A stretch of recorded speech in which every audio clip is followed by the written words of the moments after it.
Hello. Today we're trying this painting. And the reference for this, I can share that with you all. There we go. Comes from one of our viewers, Veronica, who was here in the chat. I don't know, we were chatting before the stream started, and I don't know if she is still here, but I know she was planning on watching. And this was my first attempt. It was definitely a learning piece. Excuse me. But I am hoping that I will be able to show you how to paint this today. I'm going to take a different approach than I did the first time around. And yeah, that's what we're going to be doing. I have a bunch of information I'm excited to share and put out. So I'm just going to kind of sprinkle that in as we go, because this is a big project for one stream. Watercolor is faster than some other mediums like, say, acrylics or oils. However, that doesn't mean it still doesn't take some time. And we're going to do some wet and wet work. And we'll be letting some things dry. We may have to grab the heat tool and speed up the process. But if you are watching and then want to paint on the replay, anytime where I use the heat tool, you could always choose to take that moment to kind of take a break and let your painting dry naturally. And aloha. So hello to Tutu's Hallie and George Pencil Art, and Dolphin Soul is here. Veronica is here. So yay, just saying hi to people I'm seeing popping in, saying hello.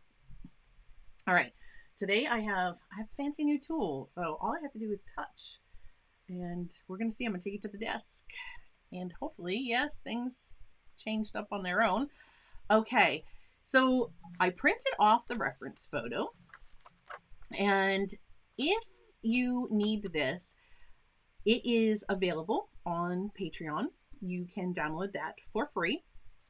Again, huge thank you to Veronica. There she is right there. This is her photo. She took this, and this is taken in Canada. And yeah, thank you for letting us use that. So it is over on Patreon, and you can download it for free if you would like to use it to paint along. Now, what I did was, you see here, I've already transferred it to my paper.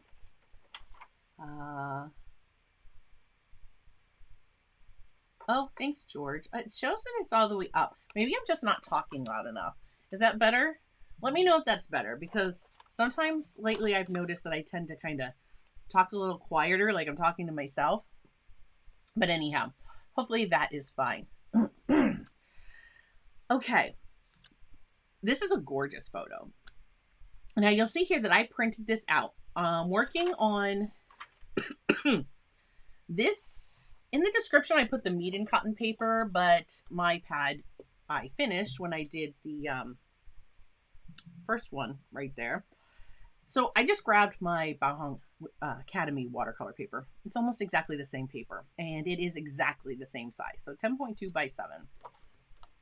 Both of these are available through Meeden. So the link in the description will still get you there. If this is one that you want to give a try, you can absolutely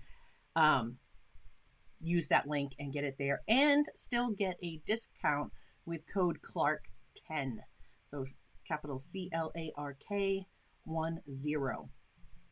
All right. Okay. So I printed this out on my printer, and I just went in and set it to have the dimensions of 7 by 10.2 when I printed it out. And I printed it on a standard piece of printer paper. What that did was gave me this margin on the 8.5 by 11 sheet of paper, where you see when I did my first one, I kind of tested a couple of my colors that I mixed, because we're going to mix these colors. And don't worry, I'm going to show you how. And in fact, I've already shown you how to mix one of them, but we'll get to that in a moment. And yeah, so that just kind of lets you have that to play with. You can kind of play in the margin and test anything that you're mixing. Now,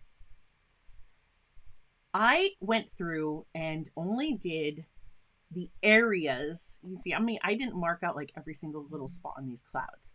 I'm going for like a photo representation. Photo similar, not photorealism. You could break this down inch by inch and paint it exactly, but we're not doing that today.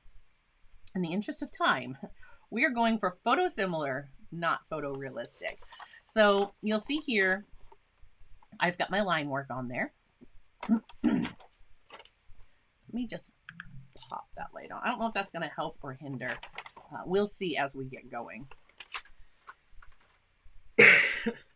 Excuse me.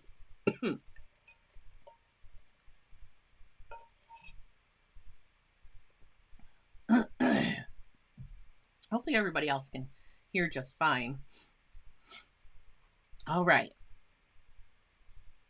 I have my land.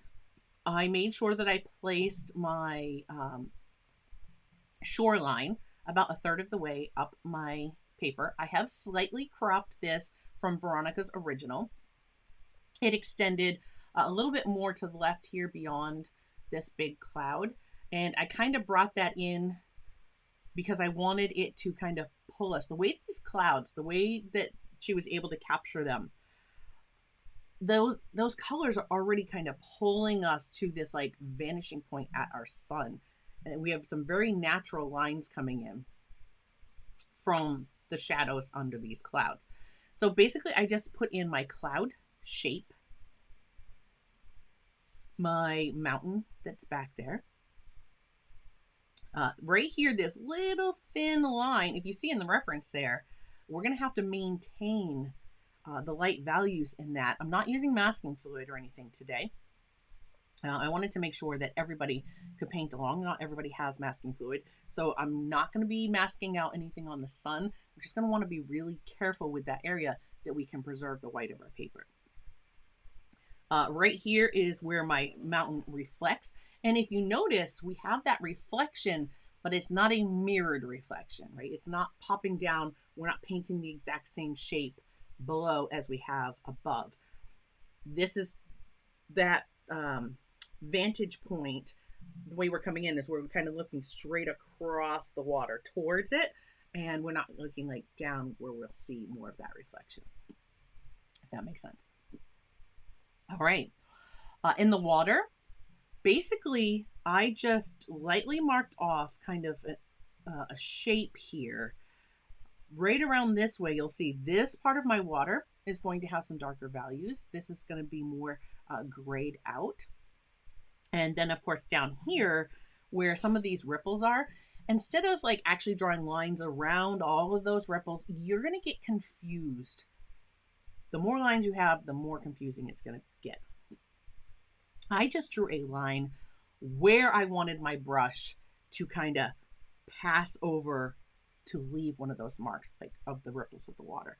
So instead of like outlining everything, I just made a mark. I made my marks up here later because we have a few ripples that happen up here where it leads into this shadow that's like in the top third of our water space. So I've placed all of those in there. When I painted this the first time, I started, excuse me, I started with the top in the blue, and then I worked my way kind of down. I'm going to do it differently this time. I think what I want to do is start with my yellows and my orangish like salmon colors.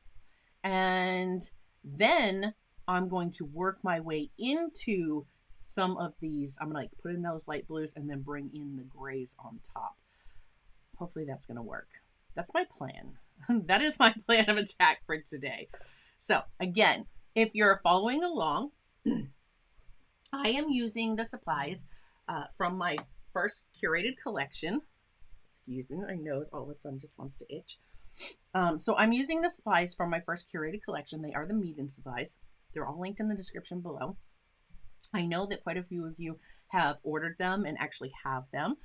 We gave 2 sets away with the help of Rob, one of our viewers, who graciously donated the stuff for those giveaways. So that was exciting.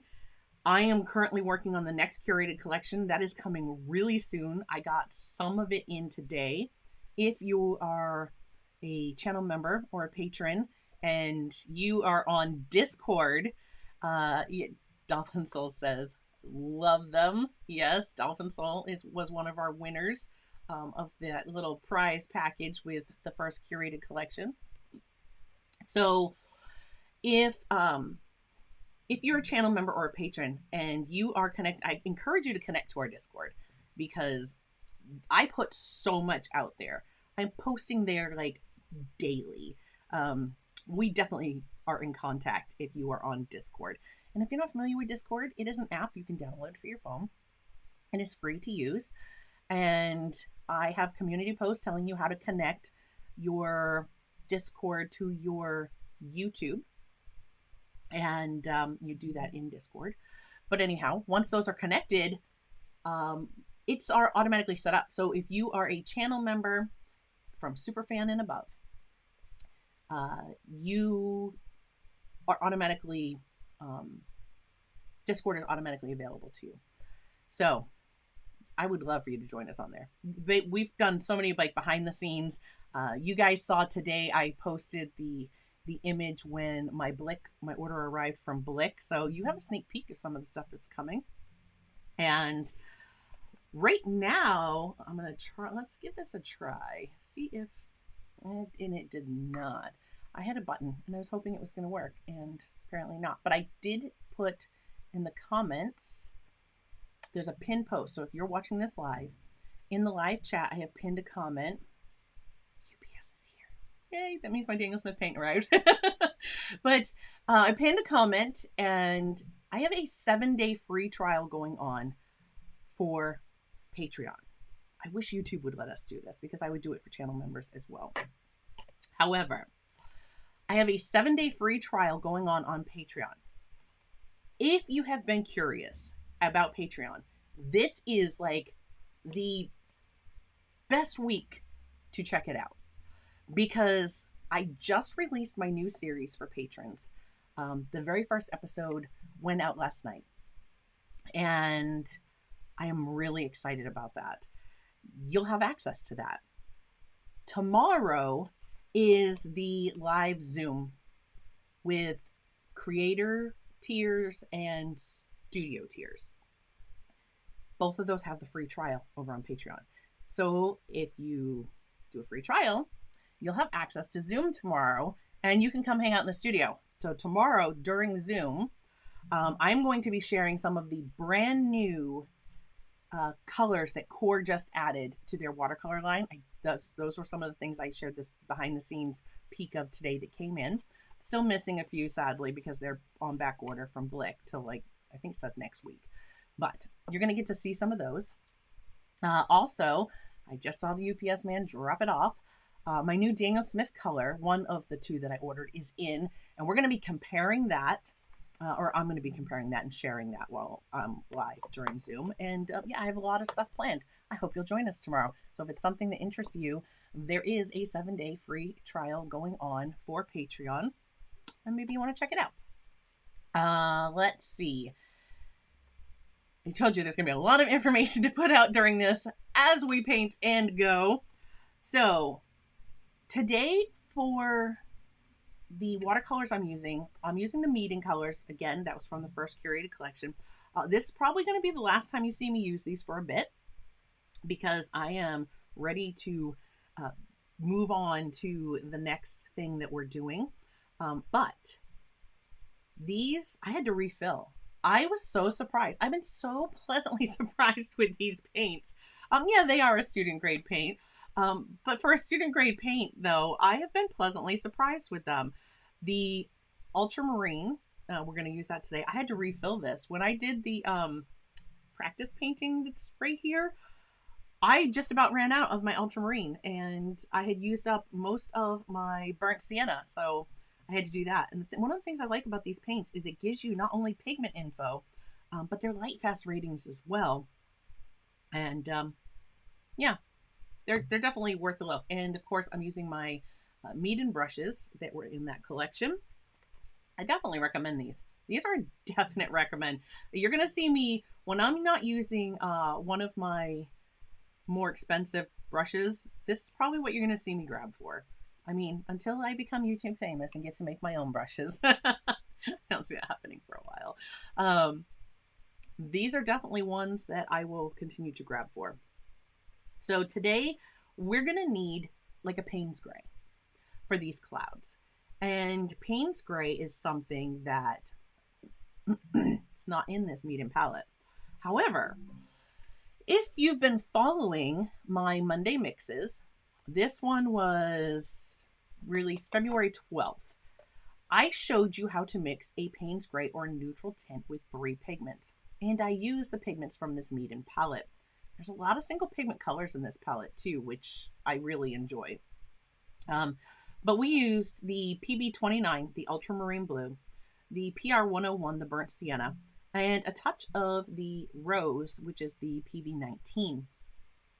And that gave us this beautiful neutral tint or Payne's gray. And if we look at our painting today, you can see that is going to work for these shadowed, the dark part of these clouds very well. So that's what we're going to be mixing up. So I'm going to mix up a bit of that. When we get this like salmon colored cloud that's here, for that, I'm going to grab the orange yellow, which is PO13, pigment orange 13. And I'm giving you the pigment numbers so that if you are at home and excuse me, if you are at home and you want to follow along, if you have these pigments then in your palette, whatever brand, then you can go ahead and just use what you have and paint with us. So orange yellow PO13 mixed with a little bit of that rose PV19, which would be like quinacridone magenta PV19. So I'm going to mix those two together, and that's what gives me this salmon color. My yellow, that's going to be the pale yellow, which is PY1. And that's the one that I'm going to use because it's warmer. I don't want to use the lemon yellow, the PY3. It's cooler as far as the yellows go. And I think that we'll be served much better with the pale yellow, the PY1. I didn't choose the gamboge because gamboge, this one is just a mixture of this and this. And we're going to do that anyway. So you can grab some of that, but you'll see me mix them just because I have more control. All right. Now that this is here, one of the things I need to do, I have where my sun is going to be, but that's going to be yellow and white. And that from the graphite, from the transfer, is really going to show through. We don't want that to happen. So just taking my kneaded eraser, and I'm going to lift a bit of this out. And in fact, I think I'm going to roll over a bit of this. You're going to see me lighten. I just wanted you guys to be able to see it, so I pressed a little harder than I normally would. And I don't think in the end this will show through too much. If it does, I could always try to come back and erase some of it out after the fact, but I don't think it'll be a problem. So we're just going to lighten this up.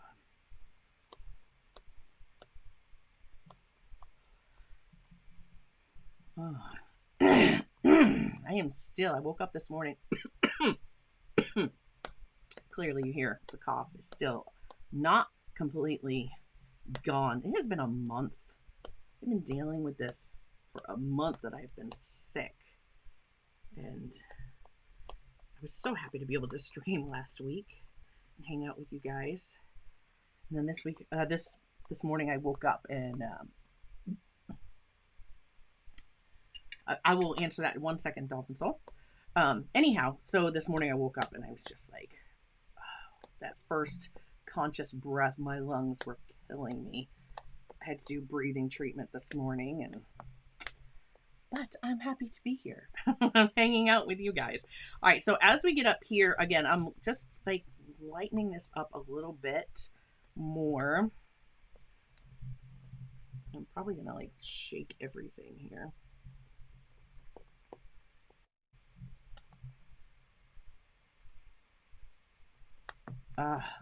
Isn't it? It's just horrible, isn't it, George? It just doesn't want to go away. And it's like, since I had,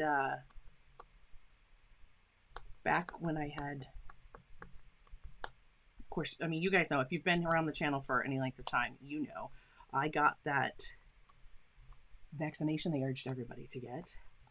And unfortunately, it wreaked havoc with my body and knocked me down for like the better part of a year.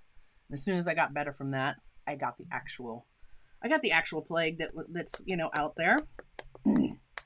And that knocked me down for the better part of a year and permanently left my lungs impaired and gave me full-blown asthma. So now it's like, I've been so anxious about getting sick this cold and flu season. I'm so worried about it. I'm not going to worry too much about the water because the areas where this is are dark. So I don't think that's going to show through at the end. I just wanted to definitely lighten that up. And I think that's well enough. So yeah, it's still hard to breathe.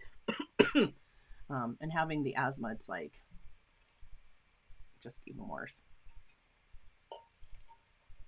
But again, I'm happy to be able to be hanging out with you guys today. Okay. I am ready to go and anxious all at the same time. Let me catch Dolphin Soul's question. And she said, you can erase after the watercolor is on.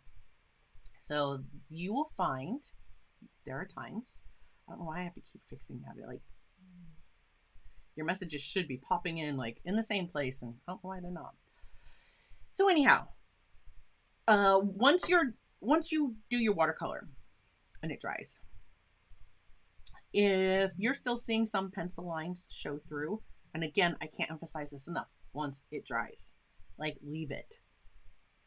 Not a couple hours. Come back the next day. Leave it. Let it dry. Then I have come in with like my little pen type eraser here.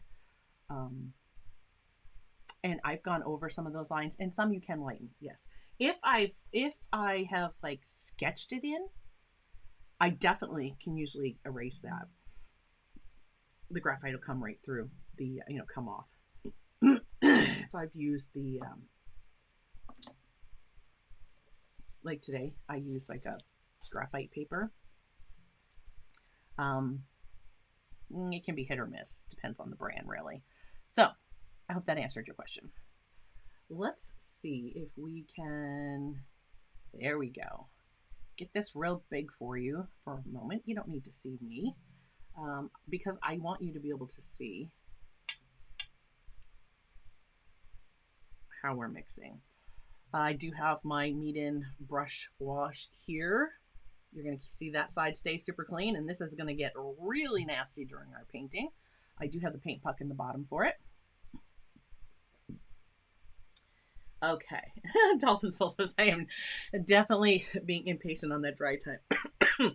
Yeah.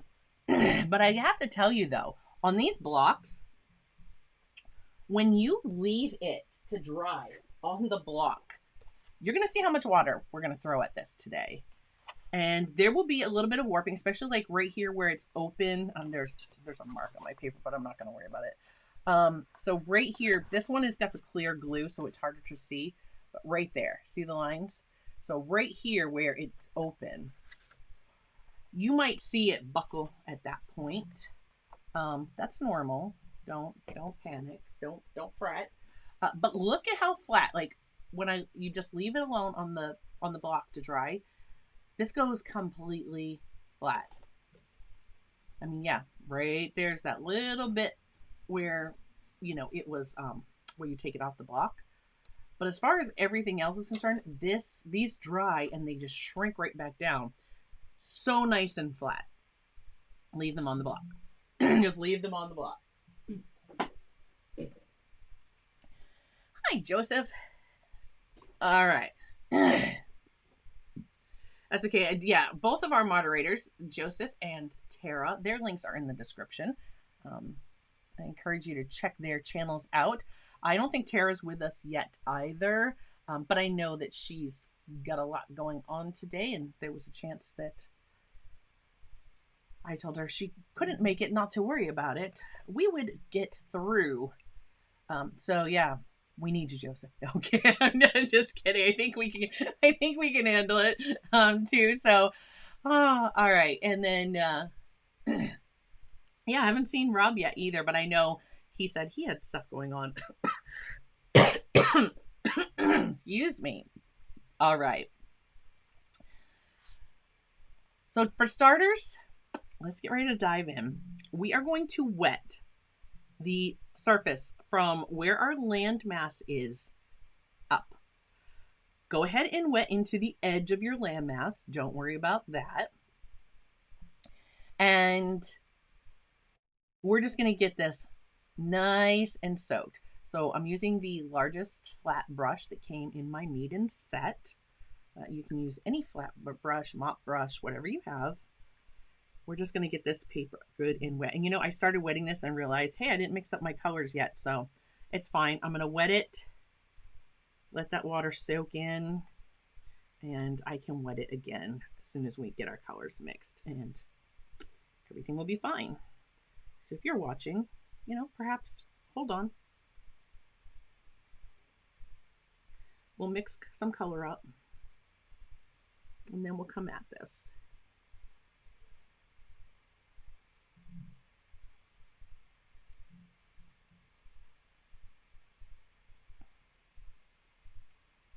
Yeah, Veronica had shared with me photos.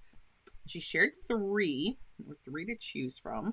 And I thought that this was the one that translated best for watercolor. And actually, if you like to paint with gouache, I think this would be a beautiful gouache painting.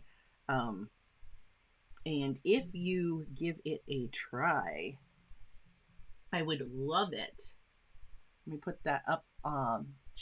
There's our art groups. If you are not already a member, whether you use MeWe or Facebook, I encourage you, they're right here. Join the art group. Share your painting. I would love to see your work. Also, if you paint this and share it, if you can share it there or tag me, it would help Veronica be able to see everybody that has used her beautiful photograph and painted this. So, all right, we need to mix up our neutral tint or our Payne's Gray. Again, I'm going to use my Monday mix that I shared with you guys back in February. I hope you guys are enjoying those videos. It seems like they're starting to get some traction and people are enjoying them. So that's good. I'm just going to wet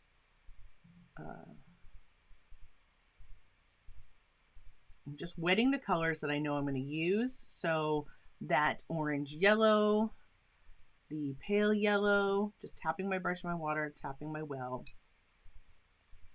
And this palette, I love this palette. This is the lid. It is ceramic. This little 24 well palette from Meeden. This was an add-on. And if you have a link to MeWe, it's right here. MeWe.com/join/exploring-art. And you can follow me over on MeWe too if you are on MeWe. I think, does that have everything? Yeah, there's the two art groups down at the bottom center. I think our reference photo is covering, no, it's not. It's just covering the logo. But I'm Clark Fine Art. My page is Clark Fine Art over on MeWe. So you can follow me over there too if you prefer to use MeWe. And all right, let's mix this up. So this little palette was an add-on from the first curated collection. I love it. I'm probably going to get another one of these because for the price, this thing is great. All right, and just kind of move my paint puck over closer to the edge. So we're going to take our ultramarine blue I'm going to mix up a bit of this because if we look, we have through our cloud up here, we're going to need some of this, you know, Payne's gray type color. Down here in our water, we're going to need it, and we're going to adjust it. We're going to adjust how we use this, or how the color looks rather. So we're going to go up here, we're going to have more like purpley, but yet down here, we're going to get a little warmer in the water.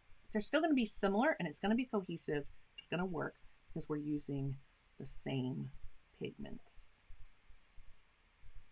All right, here's where my water starts to get dirty. No, I'm sorry that you're sick. I can't wait to see when you paint it. Okay, so then we need our burnt sienna, which is PR 101. Some burnt siennas are PBR 7, pigment brown 7. You guys are going, what on earth is she talking about? I'm telling you the number of the pigment. So PR pigment red 101. That is this burnt sienna. And then you see I'm gonna make a big old pile of color here. Then we have PV 19, pigment violet 19, and this is similar to like a quinacridone magenta. They call this, or quinacridone rose.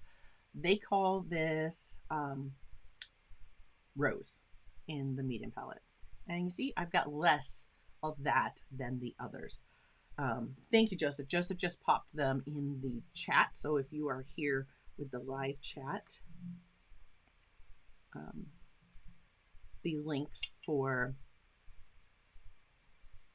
MeWe are in there. All right, that made quite the purple, didn't it? Just means I need a little bit more of my burnt sienna. Okay, a little lesson on mixing today. I'm going to grab some more of the burnt sienna and bring that in here. I'm just kind of moving my color so I can kind of, you know, I like to let my color move, and it'll take up more space on my palette than I have to give it today. And more, I'm just going right back in. I don't care if it gets a little dirty. I can clean that out after. I need some more burnt sienna. And I'm going to come with a touch more of my ultramarine. All right, we're starting to get into the world of gray. And I'll show you, this is going to need more. There we go. That was a little bit more of the ultramarine. See, dirty water. We haven't even started. We haven't even put paint on paper yet.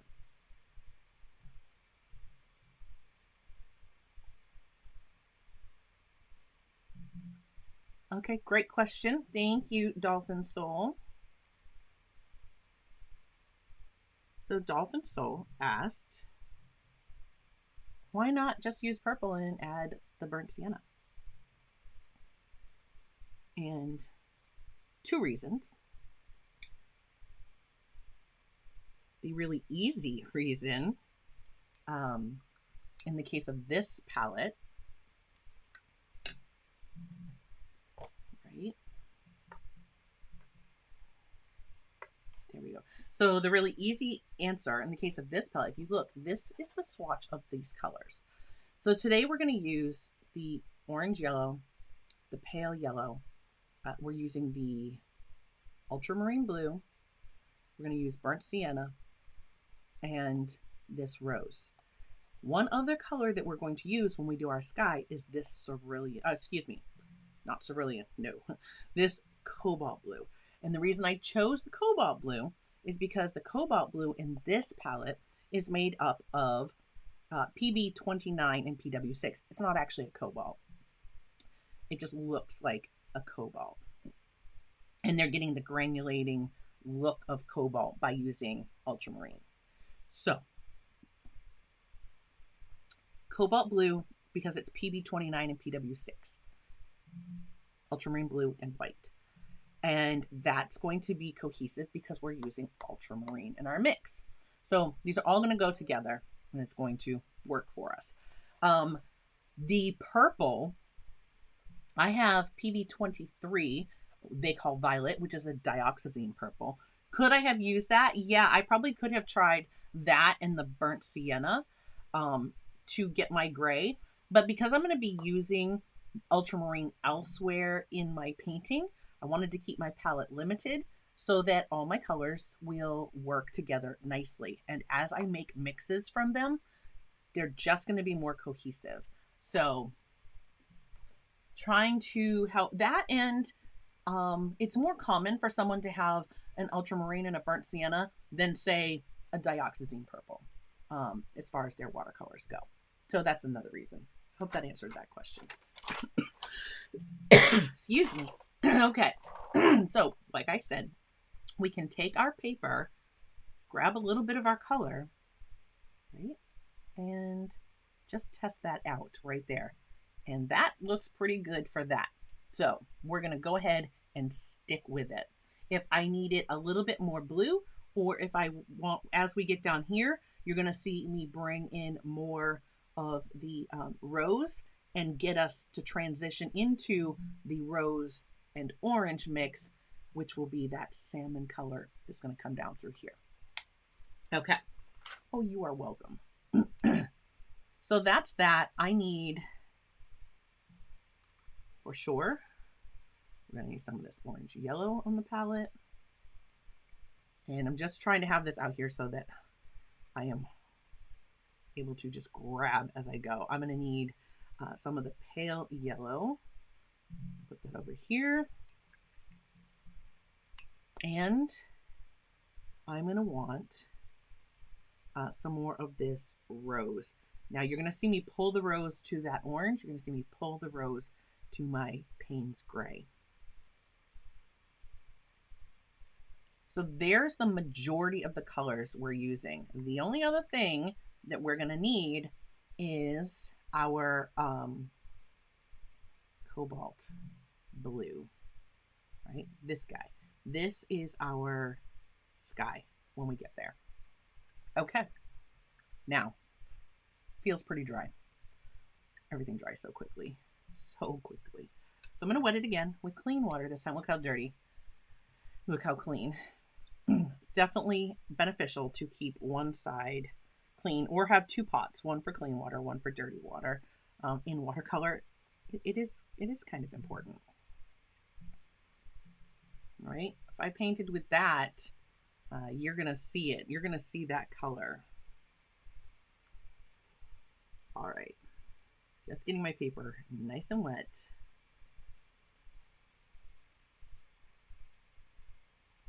And hopefully we're going to be able to get this all painted in one go. I don't have plans to come back and do this again. I'm planning on getting us through it today. So sorry for the length of time it has taken to get diving in. We're going to start with our yellow. As we come up to this area where our darker cloud is, that yellow gets very pale. Okay, we have a lot of light up in that area that's kind of coming behind that cloud. So we're going to start where it's boldest right here. That's where we're going to lay our color in first. So when I first touch the color from my palette, when I come to my paper, this is the point where my color is going to be the strongest. Most of the paint that's in my brush. So I'm going to want to make sure that I start where I want that bold color to be. So we can pull it out and let me just see so that you guys can see. See the warping on that paper? The waves right there? It's normal and it will dry flat. All right, we're going to lay in, and this is a different view for you guys, and you'll have to drop me a comment and let me know if you like this.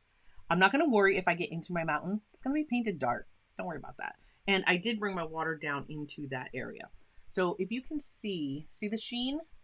That's what we want to see on our paper. You see how shiny that is right there? That's pretty even across the surface of my paper right now. So I am going to be bold. I'm not coming all the way to where my sunshine is. I need that to be light. I'm going to pull some through there. And all of a sudden, I don't see my reference photo is not in this view. We're going to go back. We're going to zoom to the desk. And there we go. Just so that I can see that reference photo. That'll let you guys see it and see what I'm mixing. There we go. Okay, so we have bright over here too. Right? Now, I'm going to rinse my brush out. I've got plenty of paint on my paper. Clean water. I have my sponge up here. I'm just tapping just to take any excess water so I don't flood it with water. And now we're going to work this. I'm working that yellow right up through where that salmon color is going to be. And I'm bringing it all the way to the bottom of the area where I'm going to have that darker cloud. Same over here, right? I'm going to pull that all the way out. I'm not going to worry about coming up through this area. That's all going to be salmon anyway. And so I say salmon, it's like that orangey pink color, right? So I'm not going to worry about that. And we're going to bring that color all the way up to there. So there's our yellow. Now, where this white is, we have a little bit of that yellow is pulled through. So I'm just going to kind of pull in, but I want to make sure I preserve that white so that when we're done, that is going to be very bright. It's going to be very bold. The Meeden watercolors, and if you were using like a Winsor Newton Professional, they will be similar. They're slow movers. This is going to blend and soften, but it won't reach that center. If these were core, I would be, so just in case, if you are using core, right, I got a piece of tissue, just ripped off a piece of tissue, and I would be dabbing like this for the center of where my sun is. Because by dabbing, I just pulled water out of the paper and I dried that. It's going to move less, okay? It is definitely going to move less. But if you're using like Meeden or if you're using like Winsor Newton Professional or Cotman, they don't move as quickly. And that's going to be just fine. You don't have to worry about it. Just don't paint there. Okay, let's get right to, we need to mix up a salmon color. So I'm grabbing some of that pink. And again, you're gonna have to forgive me because that's still the wrong one. Yeah. I have a touch screen now that all of a sudden I can like, I think that's the one I wanted. I'm like, I can touch it and it changes for me. And yeah, the goal was for it to be easier. I don't know about that. All right. Again, if I want to test this, I can grab there we go. See that? Grab my little printout and see, I was looking. Now it doesn't matter what view I use. I'm just attaching this in front of me so that I can see my reference photo. That's going to help. All right, so we're going to bring this in up here. And this is wet and wet. I need to work faster, which is why I wanted these colors on my palette. We're going to bring this through. And I'm just doing the general shape. If something like that moved a little bit more than I wanted it to. Yeah, I keep saying salmon. George says now I want salmon.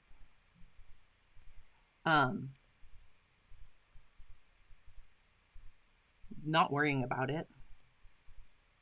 Remember, I'm going to bring a little bit of that up.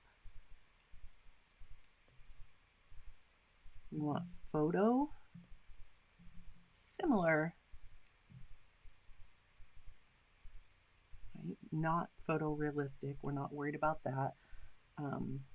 This is more of a gray, but it does have a little bit of that at the top. So we're going to pop that down there.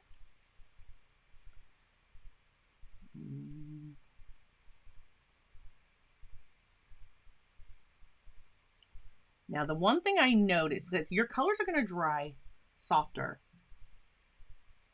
And one thing that I definitely picked up with my first go round, just testing my color again, is that I could have gone darker. Wow, see, look at that. Bold. Don't be afraid. Don't be afraid to be bold. Bring that out. The other place that I see this color, bring a little bit of that up there. Definitely comes into play over here. It's under some of that purplish color here. Even out there. Pull that through. And I have my pencil, you know, I can see my pencil lines. So I have the guides. I could have lightened these even more. Probably should have, but that's fine. You want your lines to be as light as you can make them without losing them, so that, you know, you're still able to follow your guides. Now, up in here, there's actually, so right below where this is, we get, and that is not wet enough. So my paper has dulled. Okay. I need this to stay wet. I'm just going to re-wet it. I've told you guys before, like, my stuff in my studio dries unnaturally quick. This paper's still damp. I mean, it's not completely dry by any means. However, if I want this paint to flow on this surface, I need a little bit more. I need a little bit more water than that. And the one thing I love about this paper and these Meeden paints is when I work with them this way, I don't tend to get too many blooms and backgrounds. If I flooded that area, it would push that paint. If I flooded this area with water, and it wasn't flooded, I just re-wet it. It's now back to that, like, see, I can come back over.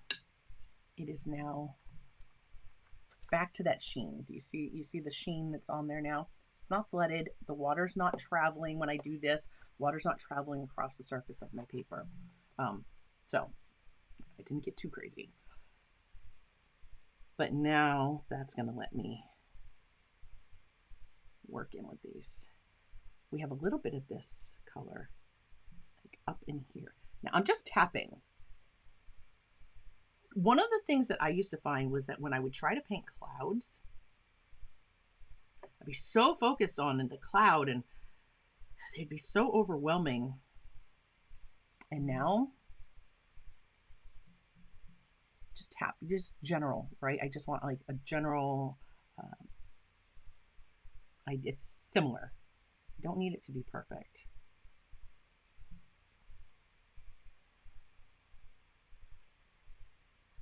Just gently. You see, every time you see it got big, like every time I paused or when I went to lift, wherever you go to and you stop, it's going to deposit more color because this paper is wet. It's going to suck, that water is going to suck that pigment right out of your brush.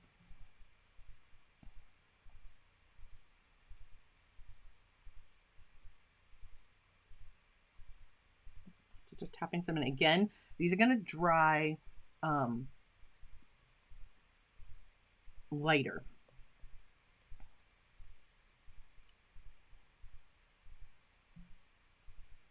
Now, one thing I'm noticing right here is I'm getting a little bit of spider. You see that, like the spidery marks? All I have to do is clean my brush. I'm going to tap it on a tissue or a sponge, and I'm just going to come back through here and I'm going to kind of smooth that edge. There we go. And now it's just going to be soft. It's just going to blend, and I'm not going to have those like little spidery fingers like creeping out. All right, I need to start to come in with some of this purple. So, or I said purple. that Payne's gray mixture that we made. To start with, down here near the bottom, I'm gonna want a little bit more of this pink in there. So you see I just brought a little bit up because I'm gonna do my transition. And that happens kind of in here. And just tapping that in. It also starts to come into play over here. Right, we get this like purpley transition. Definitely we get purple come over here into that side. And again, this has that same rose that was already in that like salmony color. Make George hungry. Over here, I just marked lines, and those lines were to tell me that I was just going to want to kind of drag the tip of my brush across because we had some little wispy clouds that came through over there. There was a little bit more kind of feathering in. We'll get up into that one in a second. That's our big cloud. All right. We have a little bit in the top edge here of this one. So I'm going to put a little bit of that color through. You're going to see this one is going to be even different from the first one I did, I'm sure.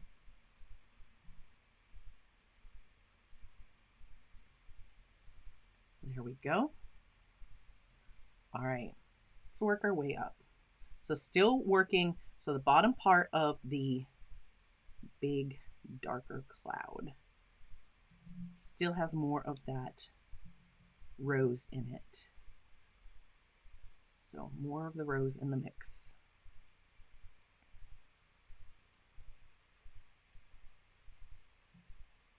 And you see, you can very much see that line is there, and this is definitely not dark enough. Bring more of that down. Grab my rose, mix a little bit more in. There we go. Much darker. Come right back at it. Don't be afraid to go darker. This is going to dry lighter than you're expecting. And this is dark. This is one of the darker areas. So embrace it. Let it be there.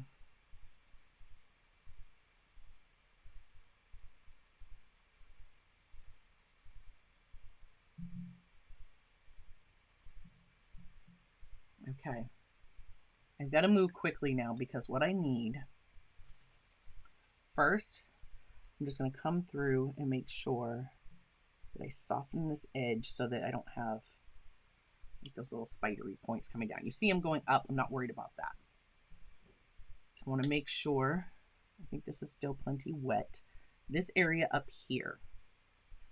Before I finish off this gray and make them meet, I need to get my sky, that cerulean blue that's going to come out behind those clouds. So I'm going to paint in with my, I say cerulean blue because to me, it looks like a cerulean blue, but I'm not using Meeden's cerulean blue color. I'm using the cobalt blue. And I can bring this straight across. This definitely blue all through here, right? And it's going to be much lighter. You see I'm barely touching here. This is almost white. This is very blue. Through here, I don't know if you guys just heard Tuka. Lou got home. Anytime somebody arrives, she has to announce them. And she'll start saying hello. Okay. Now, I have that light blue all the way to where my cloud is. I have some clouds up here that actually look quite blue versus gray. So I'm just taking a tiny touch of that Payne's gray into There we go. Tiny touch of that Payne's Gray into the cobalt blue. And I'm going to take that, and that's what I'm going to use to make these kind of wispy little, there's like some little soft ones up here. We're just going to dab in. Again, don't worry about being exact. I just know that there's kind of a line of them that go across. It's going to work up into where we're about to put in a darker cloud there. Right, we have this kind of muddled, they skip around. So I'm just letting my brush kind of jump around on the page and deposit little bits of this color. There we go. Now, there are a couple spots that are kind of really white. Where this cloud is going to be dark coming off, they're going to be like coming off of that. I'm just dabbing a few of those areas out. And we have a little bit more that's bright. It's going to happen right here. Just dabbing any of that off. Okay. This looks like, wow, that's dark, but it's not yet because this is going to be much darker. Now we're going to go right back into our gray. You see, I tapped my brush on the tissue to get any excess water out of it because I really want to just pick up this pigment strong now. We're going to come in here and with all the bravery, we're just going to throw some of this at it, right? Just getting that, following along in that shape. This is still damp. They're going to mix. And I could have mixed up more than I did. I encourage you to mix more than you think you are going to use. We have the cloud that comes over like that. Kind of moves itself around. So you're going to see me mixing more quickly because I really want to keep getting at this. And I'm going to make my paints really filthy. That's fine.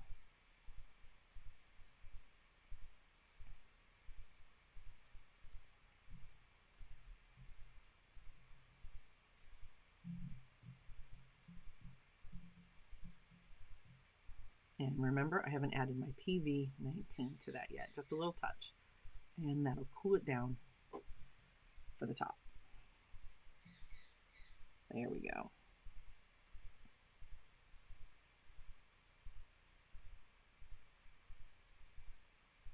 And right now I'm just coming straight through.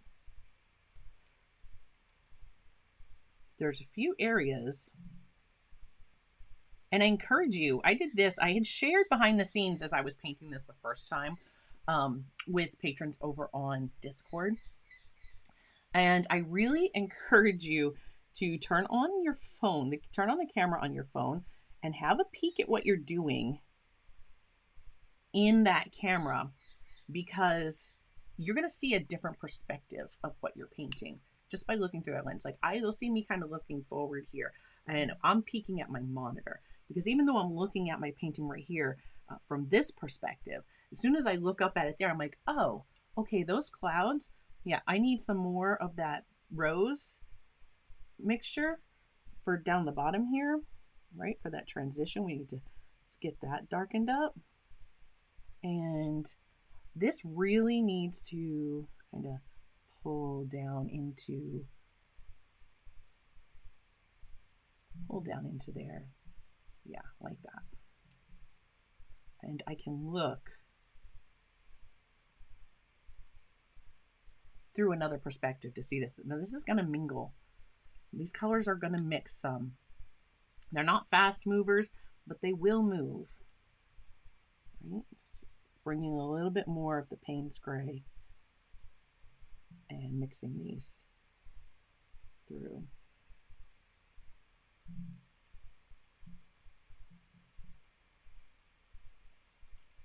Up near the top, the clouds kind of get a little bit more blue. So I'm grabbing that cobalt blue, some of this Payne's Gray, and I'm going to mix those two together. And that's what I'm going to go in at the top with.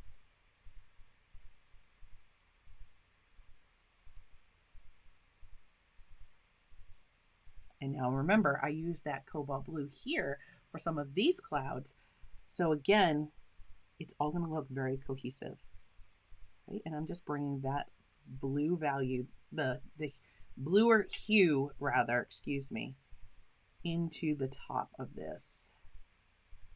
And well, it looks like I have a little bit that kind of wants to skip around over here. Let that do that.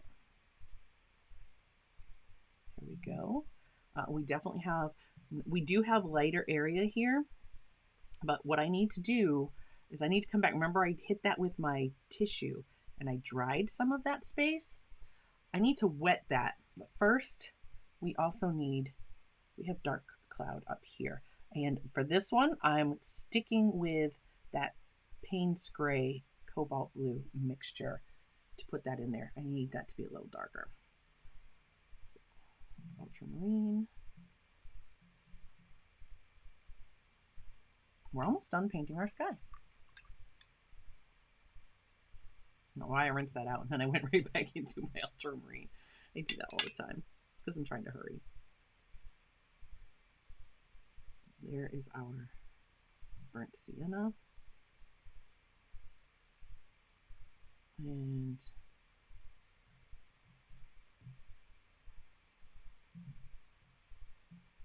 there we go. Okay. And a touch of my cobalt blue.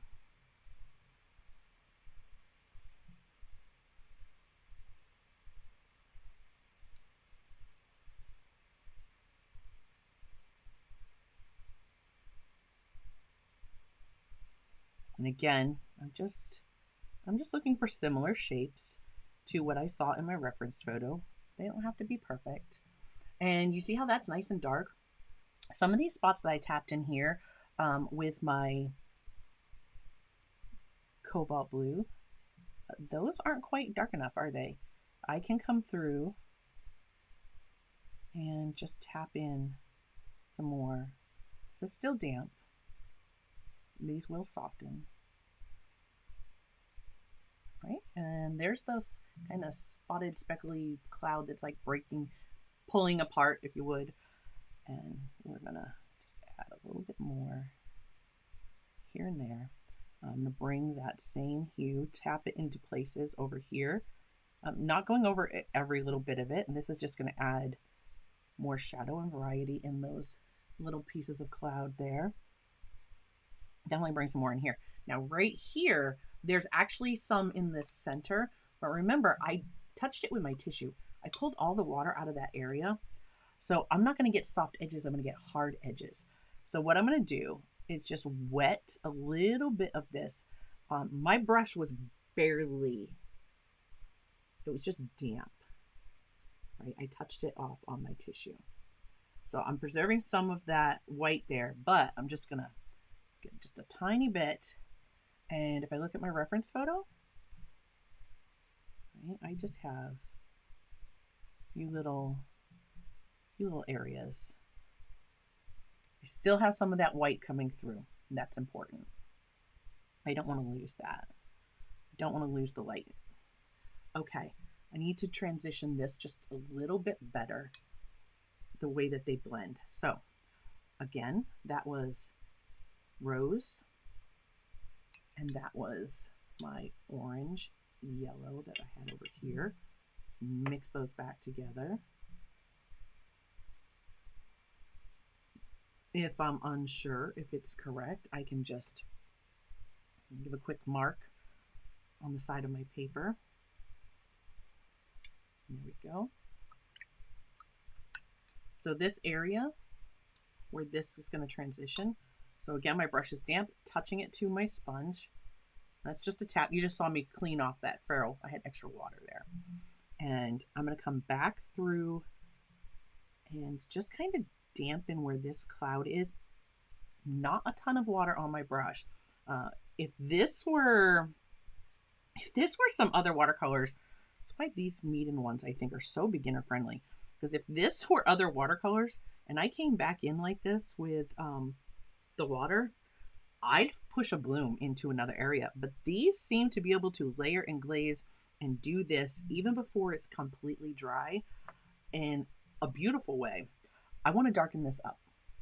That was one of the things that I had decided when I did the, after I did the first one, I was like, I want to amp up the colors and really emphasize the color in that sky.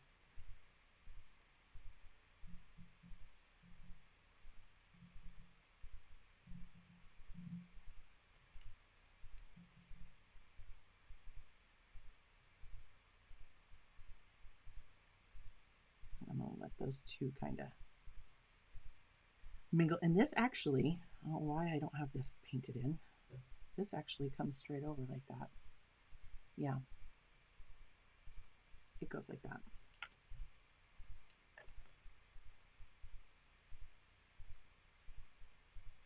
Bring some more of that color in. Oh, and I didn't get that Payne's Gray down into this area,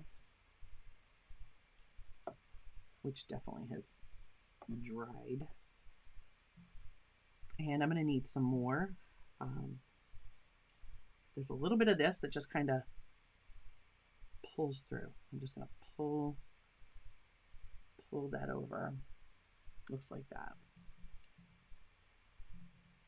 Right, so that same color I was just bumping up there is down here. Looks like a little line of cloud there. Okay, we need to get that gray in here.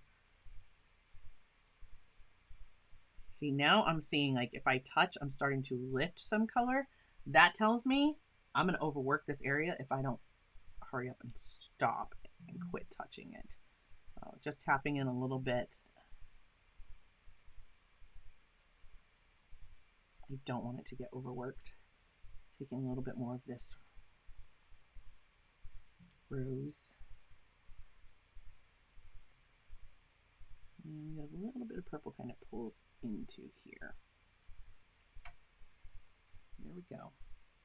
Okay. I need to get it right there. That's the spot I'm missing. And that is this, like, mixture here. Again, I'm not worried if I paint down into where the mountain is. I reached up into that where I had the blue. I don't want the blue. I want that Payne's Gray with a little bit of the rose in it. That's what I want down here. And anything that, like, if there was yellow, it's going to just gray out. Grabbing some more my salmon mix and just kind of blending the two. And this is really an area where the color's transitioning in this cloud. I'm gonna kind of let that be. One thing that I do notice is, like, right here, I did keep it light, but I think it's a little too light. This is kind of dry. It's not as wet as this. Now this is wet up against that. I want to be careful. Again, recipe, I could wait and glaze this at the end, but I'm taking just a tiny bit of that pale yellow. Just gonna pull it through, just to kind of glaze some more over. Like I said, I want to, I'm not doing too many strokes over this. I don't want to mix it in with that. I just want, if it's too strong, just tap it with a tissue.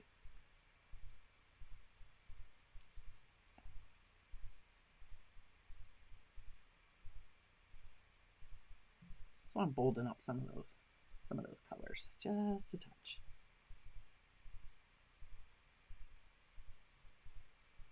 Yeah, like that. Okay.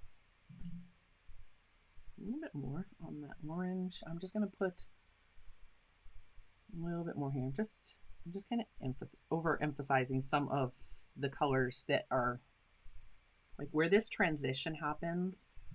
There's the purpley, gray, blue, and orange, and there's a lot happening right there. Just dabbing some in. Oh, I kind of pulled down on that. See, I pulled that stroke down. wasn't paying attention. Clean brush, mostly wiped off dry, back over, and I can erase it. There we go. Okay. I'm really kind of liking the way that our sky is now. I want to get a little bit, see up here, this edge, I think this should be softer. So what I'm going to do, again, taking my clean brush, coming in along this edge, just kind of wiggling back and forth a tiny bit. I'm going to come back over here to this blue. I'm going to get it a little bit more dilute. Remember, more water is what lightens our colors. And I'm just going to kind of soften, dropping in a little bit extra. So I just dampen that edge, so it's going to kind of soften right there. Again, if you find that you go to wipe that color across and it wants to lift out color, you need to stop. It has to dry. At that point, it has to dry. You can't come in with more. See how I pulled that and it pulled that color over? It's telling me you're going to overwork this and stop touching it as I continue to touch. I'm just feathering out my little blemish there, but that's okay.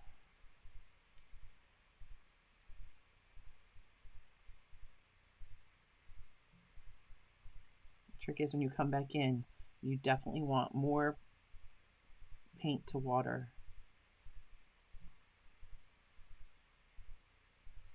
All right, I'm leaving it alone. Famous last words. I think this could have blended out softer, but it's fine. Letting it go. All right. So there's our sky. Wow. And I got to tell you that when I was painting this the first time, when I got to this point, see how different look how different those skies look just from one to the other. But when I got to this point, I was like, I don't know, it just doesn't look like, wow, it's not quite there.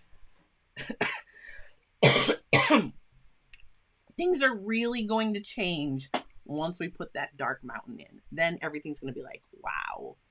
Okay. So that's what my paper is telling me. Yes, stop touching me. That's right, exactly. It's like, no, you've done enough. Quit it. Let me rest. Okay, so at this point, like, I could use the heat tool and I could dry this. But we're not going to be touching the top for, we're not going back to the top until we put this mountain in. So we don't have to worry about it. We can keep working. Now we're going to work on the bottom. So to start with, we're going to want to wet the bottom of our paper. So I'm going all the way to the bottom.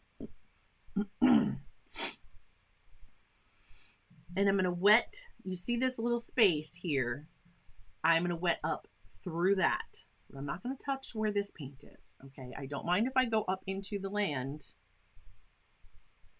but I am not going to wet up to where that currently is. But I do want to wet where that line is, because we've got to make sure that we work in our colors to that point. I'm looking, like, you see me kind of tipping and looking from the angle. I'm trying to look at my paper like this way so I can see that shine on my page.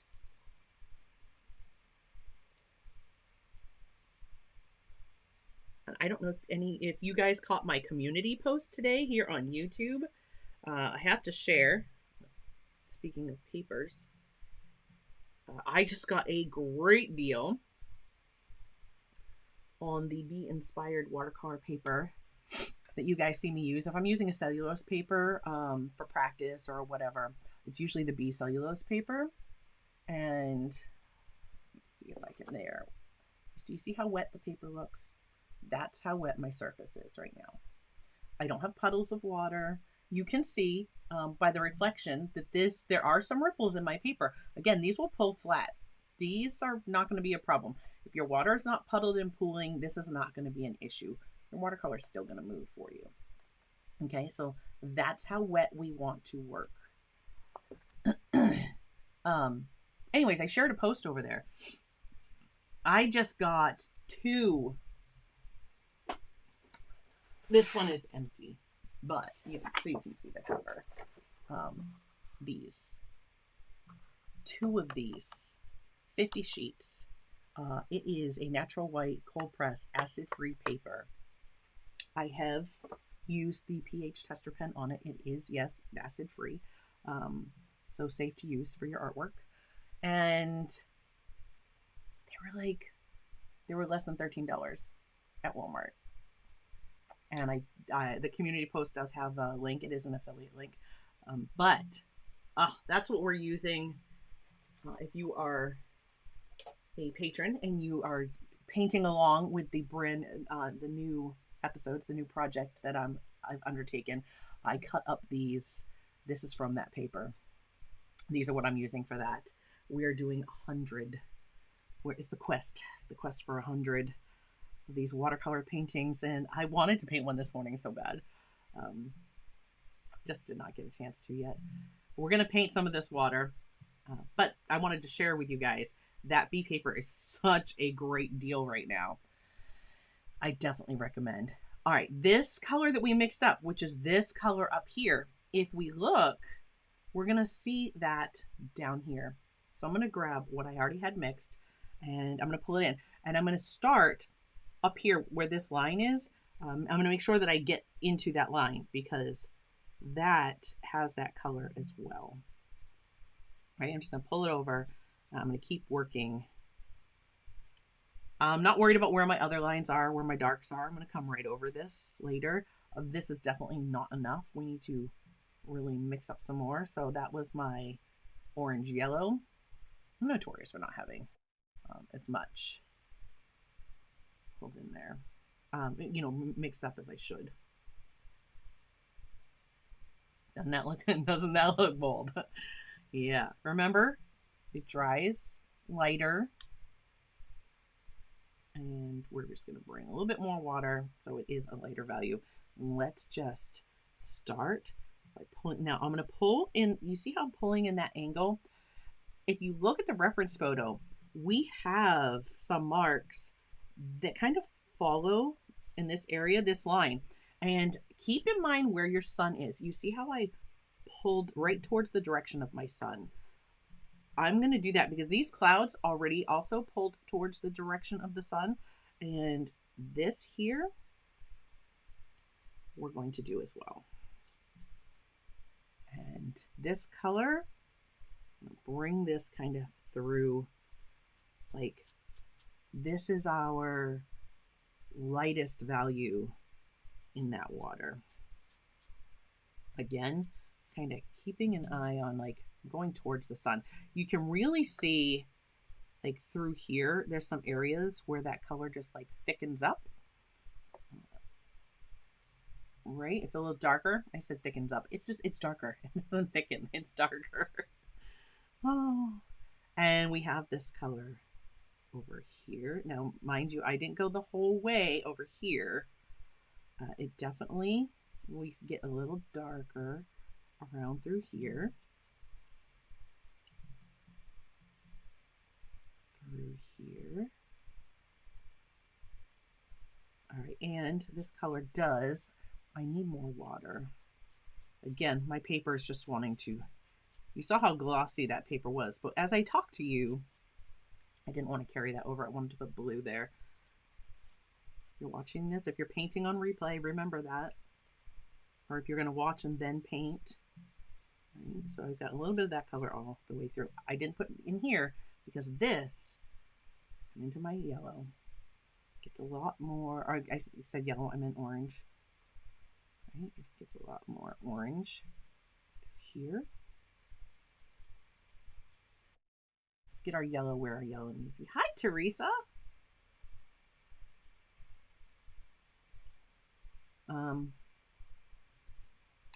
I'm not seeing a shine. My paper's gone very dull there, and I'm going to want that to move. I'm just bringing more of the water in.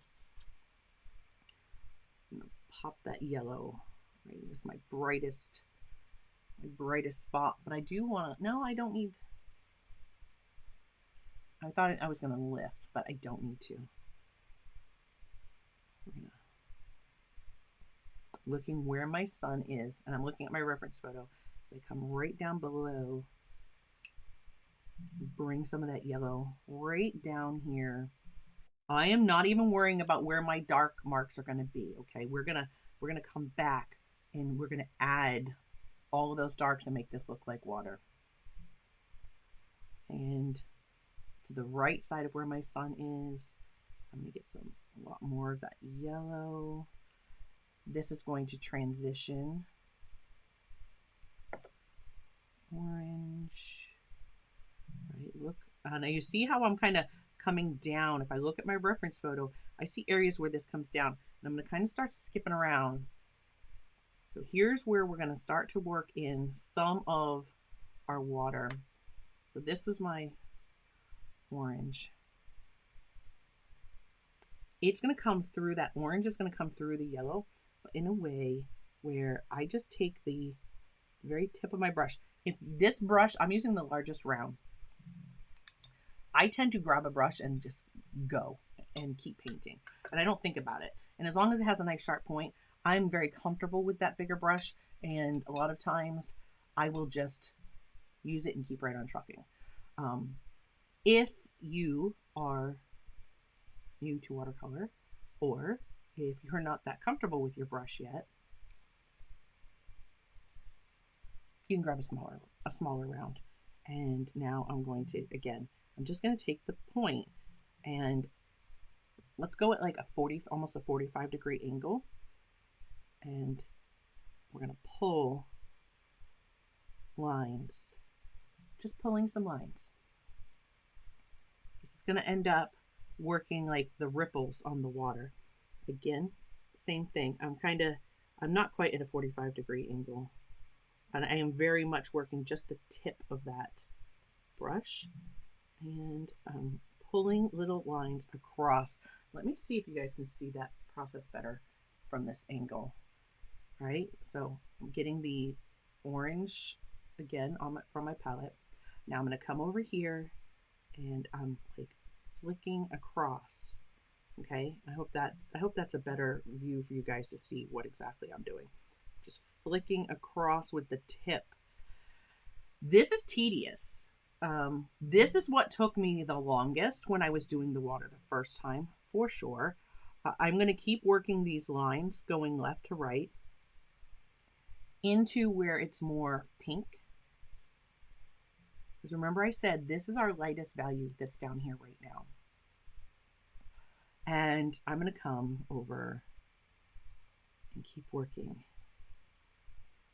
Right now I'm just using the orange. Maybe a tiny hint of some rose that was left on. I'm not worried about where I have marks for dark, the darker lines. I'm not worried about any of that yet.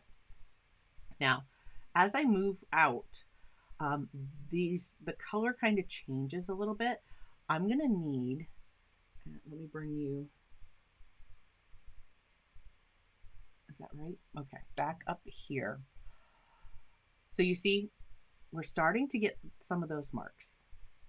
Now I need to take, as I work this way, we got to work in some more rows. So I need my orange, my rose, my PV19. Okay. These are very bright though. What I'm seeing in my reference photo is a little bit more muted. So I'm going to take just a dab of that Payne's Gray that I mixed up that's still on my palette, and I'm going to mute that down. I'm just going to get that a little bit more muted.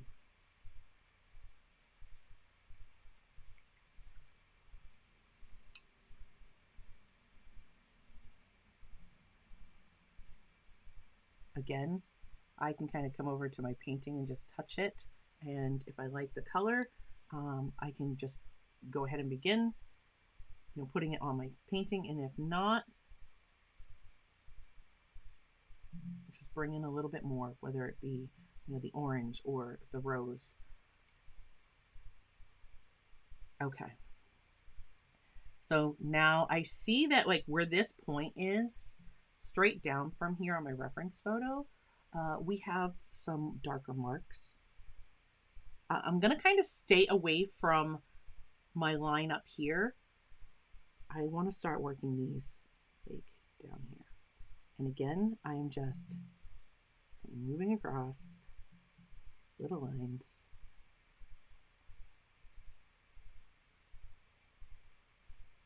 So from that down, there was a lot more. And I put really light lines on my paper to remind myself that that was like this area. I was going to get into some of that.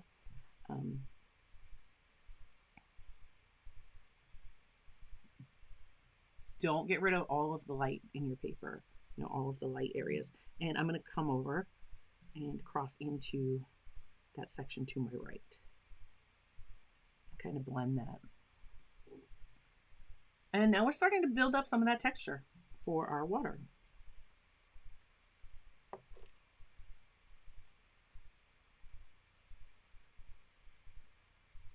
Okay, one of the reasons that you'll see me a lot of times still using like my larger brush, I know I switched to the smaller one to show you guys, but you'll see me using the larger brush is because it holds more paint, so I can just keep going.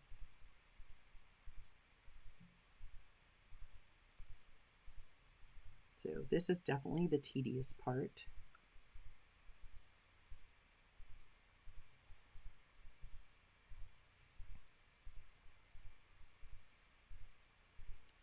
Again, I don't want to hit that little gap between the two. I'm going to come over here. There's my line where my land reflection is going to be. So I don't have to waste my time going in there. But some of it I'll just paint over. And I will paint it over because it,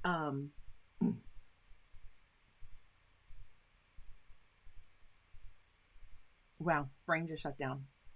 I won't, I'll just have a nice transition. I know I'm going to paint something much darker over that, so it's going to cover it. And so therefore it's just going to look more natural. This color, you're going to see now, I'm going to start being like a little bit more, this gets darker. This is dry. You see, I got some dry brushing there. So not a lot of sparkle over here. So that's not something I want. It means my paint is not flowing off my brush enough and my paper is dry. It's dry enough that things are just not flowing. I can bring a little bit more water in. I'm kind of pulling and lifting, like pull and lift so that it kind of feathers out. I'm not putting a ton of water. Okay, but I do want to keep this area damp while I'm moving. And you see, you want to be careful because as I move over, I'm losing some of my little brush strokes that I'm going to want to keep. Okay. Hi, Starving Artist Collective. All right. I'm going to keep pulling some of this over here. There's this side is definitely darker. And that was something that I really had to build up in my initial painting of this. So don't be afraid. I'm leaving some of the light, but I'm kind of just, now that I have that damp again, I'm just kind of pulling some of this darker through here.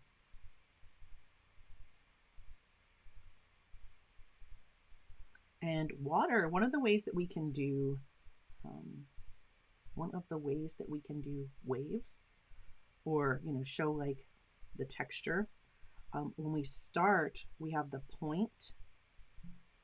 The point touches, we press into the paper, and we lift away. So let me get a little bit darker so that you'll really be able to see that better. The point, press, lift.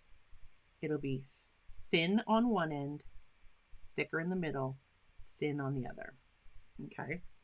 And that color is actually really good for this. I'm going to, you're going to see me switch back to my bigger brush just because I need to work a little faster. All right, our Payne's Gray mixture again. We did our ultramarine. These are just like, I'm just putting more water in these so that they will activate more, so that when I grab them, it's faster. So my ultramarine. Burnt sienna. I flicked that on my painting. And right there already, like there is such, that's one of my favorite Payne's Grays, ultramarine and burnt sienna. But again, I brought a touch of the rose into it so that we had this more purpley Payne's Gray. All right, more of my Payne's Gray, because we're going to need that. And it's leaning a little bit more. If you see there, it's leaning a little bit more the reddish, I guess, for lack of, because that's what we're going to need as we do this water. So I definitely need this color. I'm going to put a little bit of that there because I'm going to bring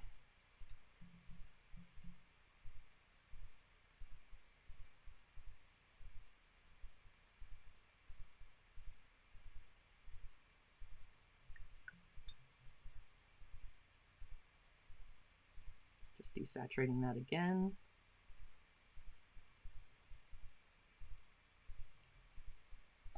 When I touch the base of the belly of my brush, it pulls out extra water, but not the pigment. You see, it didn't hardly put any color on there. But if I touch that with the tip, there's a lot of color there. So just by touching the base of the belly of your brush near your ferrule, you can draw out extra water. All right, just gonna continue. I'm gonna come into where, like, I have my line where I know it gets darker around. So just kind of putting in some marks. Again, this area here is going to get much darker.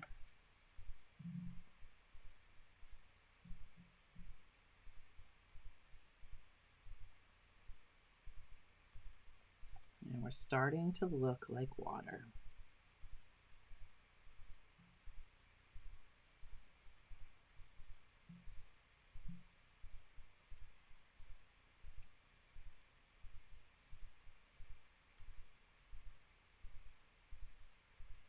I knew as soon as I touched that, I had way too much of the rose on my brush there.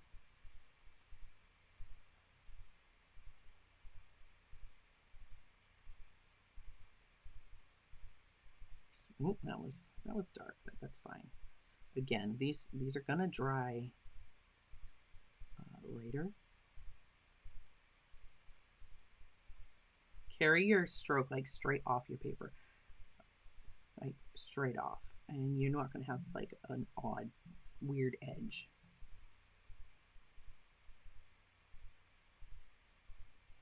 Right. This part gets a lot grayer, so I'm gonna stop fiddling with that and kind of leave that be. And I'm going to bring it over here somewhere. This needs to get a bit more orange.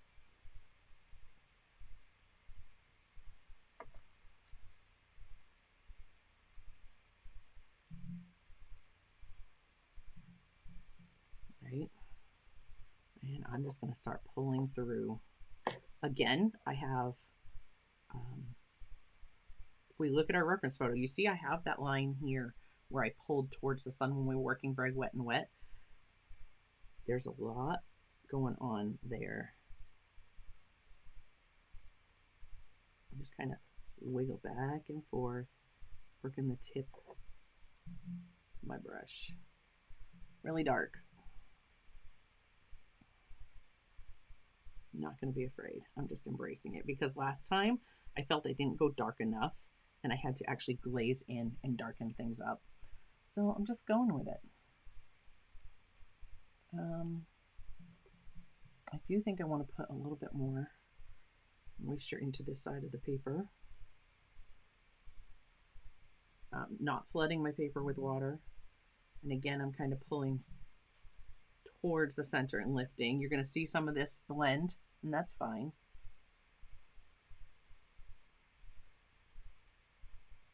Right, I'm just going to kind of pull it through.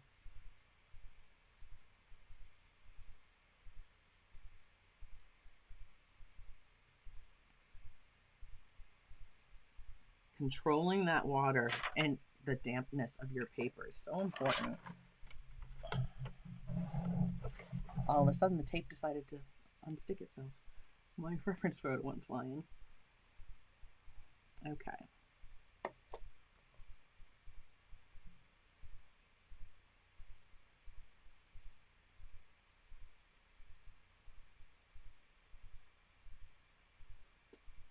This needs more that's darker over here.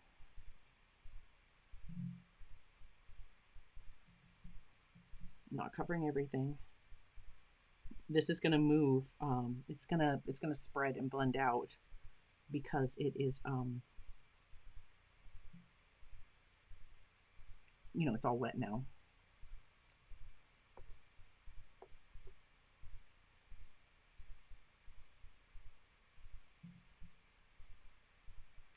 Okay, left some of the light here. We do have some lighter values in this foreground.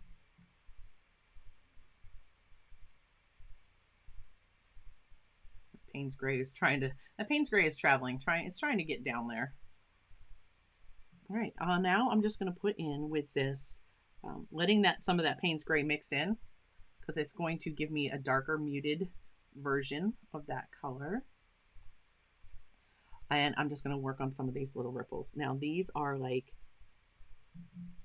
I'm like dabbing. You see, I'm just dabbing. I'm kind of pull and touching here and there. It might look weird at first when you're doing it, like you're just putting like I'm doing some secret Morse code on my painting, little dots and dashes everywhere. But this is definitely going to, when you back up and look at that, once everything is all said and done, it's going to look like water. It's going to look at like ripples in the water.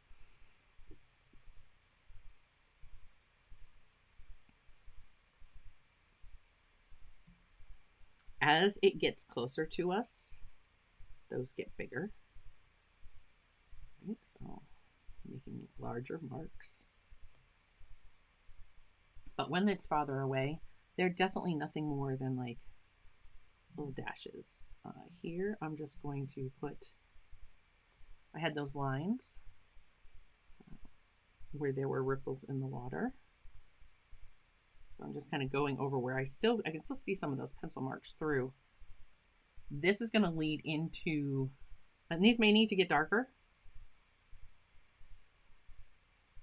We'll see as we go, because that leads into this darker area. Okay. I got to blend some of this.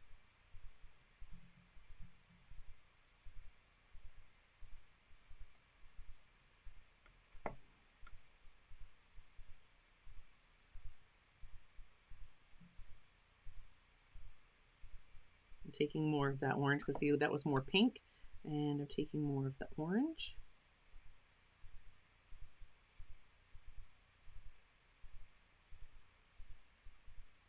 And kind of linking between the two areas.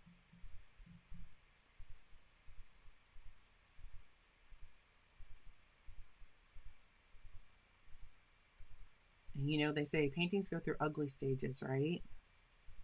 Yeah. I can definitely tell you that the whole time when I was painting this one, I just did a little bit more of that orange. I'm going to do the same thing to transition between the yellow and over here.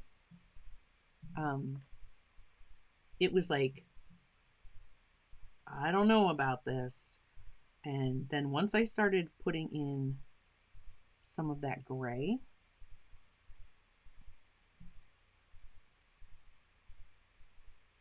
and getting the darker values in the water and such, and then certainly once the mountains pop in, it is such a big difference. And we're about to see that happen here real quickly. The most brave you are going, hi, Snow. The most brave you're going to have to be is when we start adding in the gray values for the surface of the water. You're going to have to just really trust in that process. So mixing a little bit of yellow in with that. I'm just going to keep working this transition here.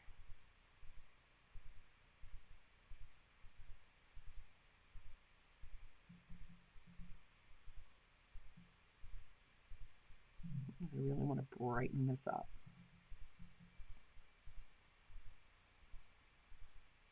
That was definitely one of the things I really wanted to focus on, was getting more light.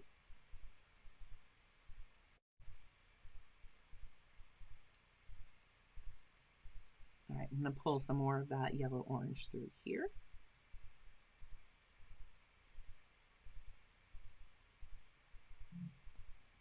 And I'm going to lighten this up.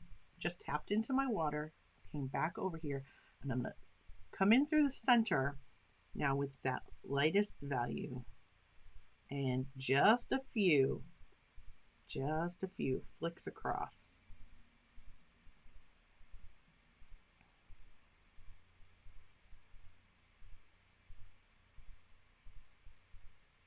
Again, I'm looking up at my monitor to see where might I want more, where might I want more to happen. And I think a little bit more of that yellow up into this area where we've been mixing that orange with the rose. And I'm going to bring a little bit more, kind of gently glazing this across the surface. Bring some of that over there. I like that. And I think that that color needs to carry out here. So my yellow in with the orange and a little bit of that rose. I'm grabbing clean water so I can dilute that down. Ready? We're going to pull some of this through. Oh, have a great day, Teresa. Thanks for coming by. By this being nice and thin, I'm not losing the marks that I've already made into the water. I want this really thin. I'm just glazing. I just want to brighten this up. And this is a little bit more yellow than my painting shows.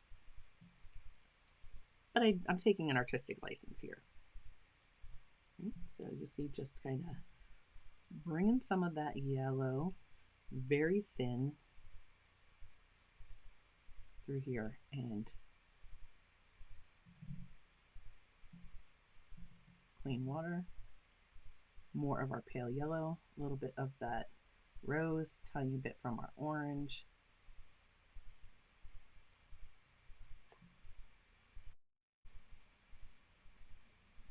Bring it right to the edge. Because again, over here, we don't really have a lot of the gray. The gray comes in here and it kind of swoops around into this area. All right. Now, if I decide that I need more than that at the end, I could always come back and glaze some more over top of it. But I think for now, I'm going to just double checking. I want to bring a little bit. There we go. Through there. Okay. All right. Next step. Wow.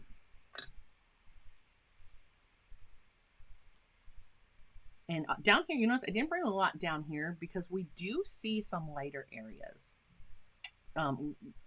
with through those darker ripples. So not too worried about that. I think that next, let's really show you, let's really make this pop. We're going to put in our mountain. So we're going to need dark value. I really didn't want to paint it with black. I mean, we do have the PBK 11, but I don't want to go just black. With this, I want to take like that same Payne's gray mixture we've been using and add a tiny bit of the black to it. But I want those other colors in there. So I have my Payne's Gray, but just one more time, ultramarine blue, because this is what I'm going to use for my water up here when I do those ripples. So I'm going to kind of leave that up there. Do another mixture down here.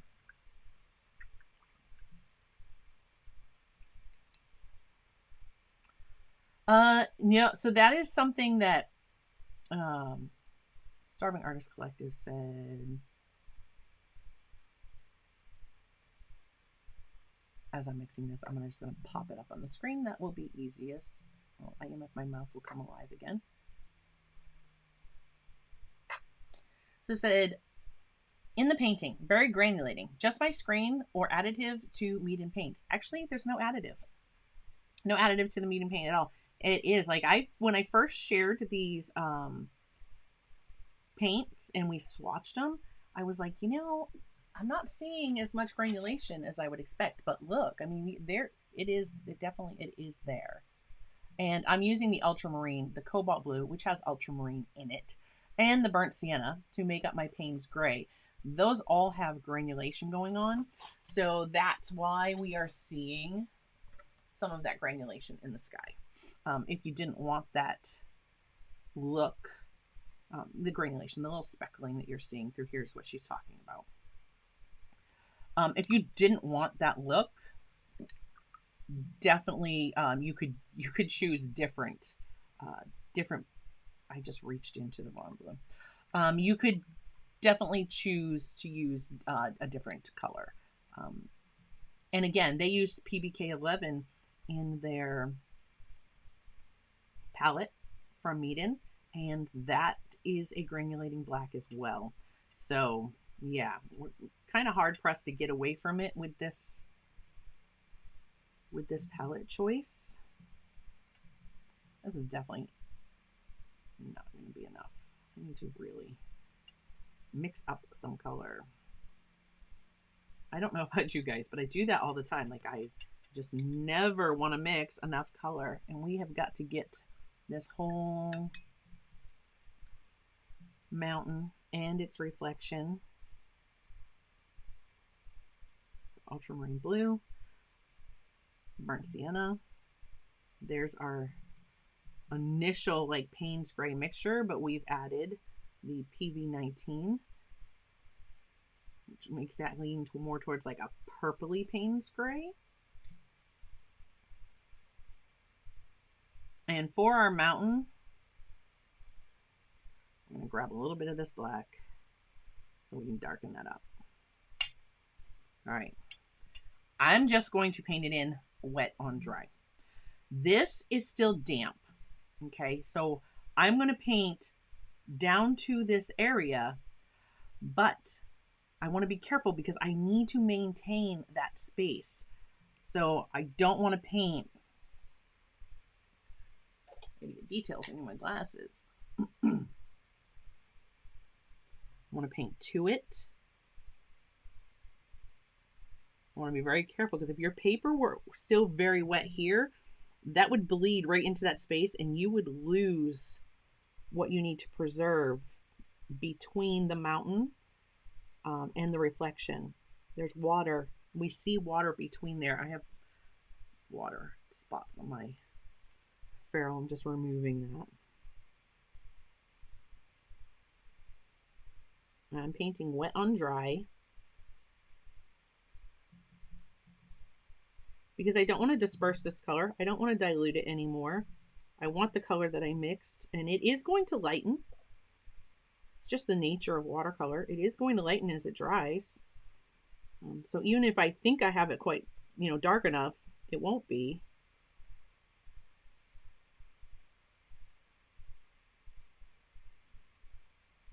And if you're more comfortable putting this in with a flat brush, you can use that.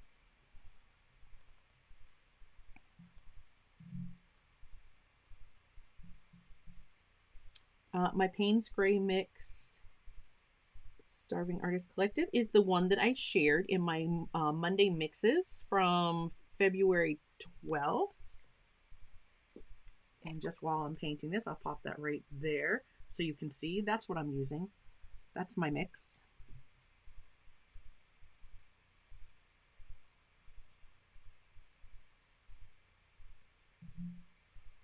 And I've been adding the PV19. You'll have a beautiful Payne's Gray mix with just the ultramarine and the burnt sienna. But I'm adding the PV19 so they get more of like that purple, that purpley Payne's Gray, because that's what I wanted for my cloud.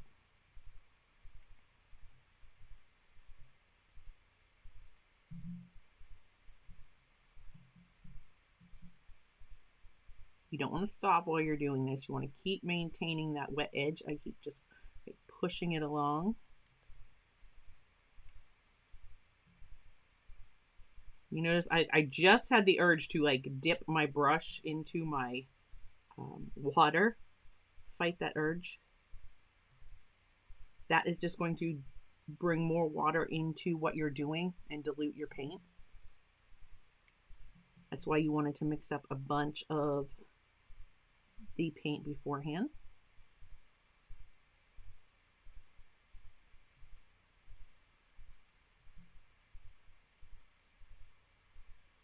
And when I finish this, when I get to the other side, if I don't feel that I have enough to do the reflection, I'll mix up more before I start.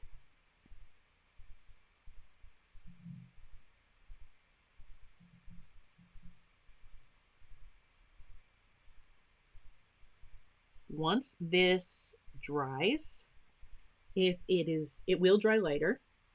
And if it is too light and you want it darker, just go back over with another layer and paint it again.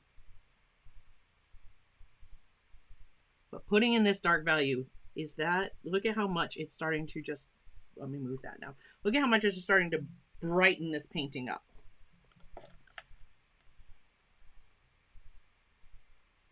Oh, you're welcome.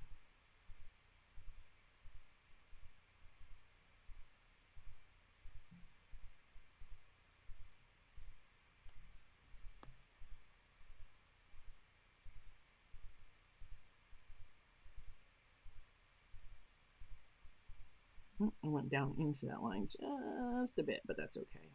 I wanted to have more blue over here in my photo. The reference photo, I see more blue, but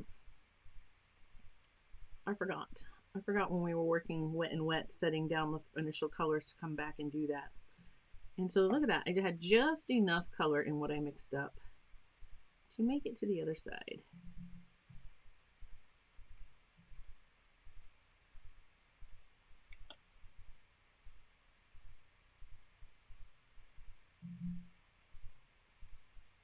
Now, I'm not worried if, like, you see how, like, it looks maybe a little darker here or lighter here. You know, some of that is because it's wet. Other areas are drying. I'm not going to worry about it.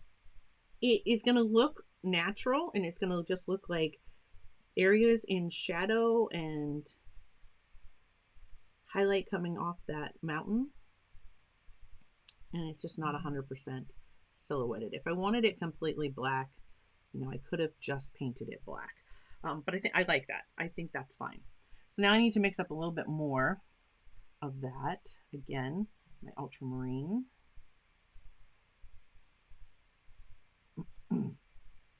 Because now we're going to do the reflection. My burnt sienna. Just try to clean that off this time as I come through. There we go.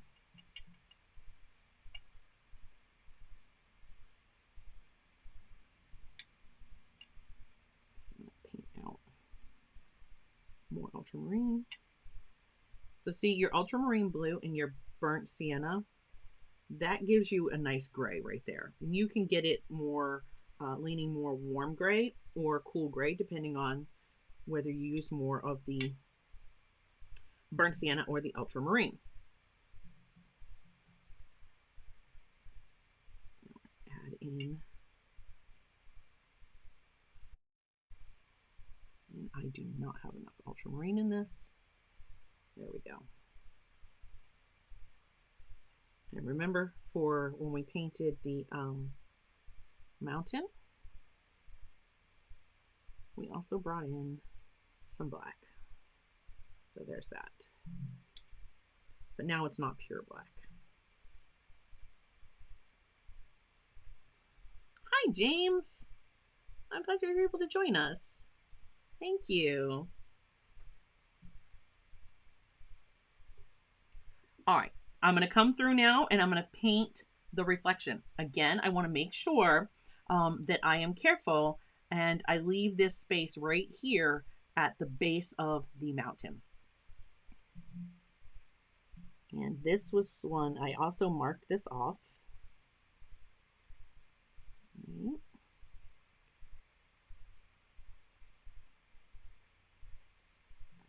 Keep pulling this across.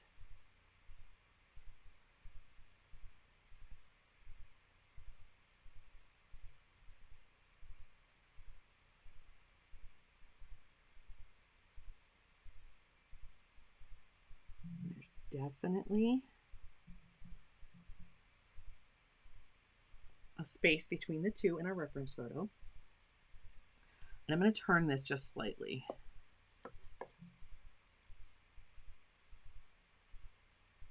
I think I left my space a little larger than it needs to be.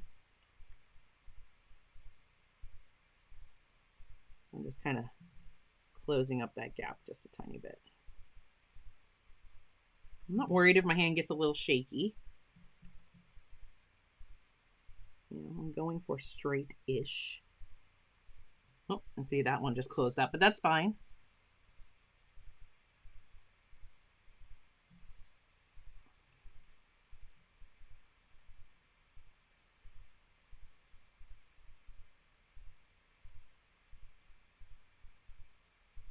There we go.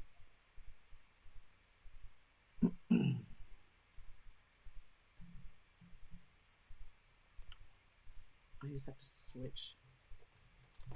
One of my cameras is actually my phone, and I'm getting a warning. You guys aren't seeing my phone right now, so I can touch it. It was warning me that my battery was getting very low. I didn't have it plugged in. All right. Continuing across.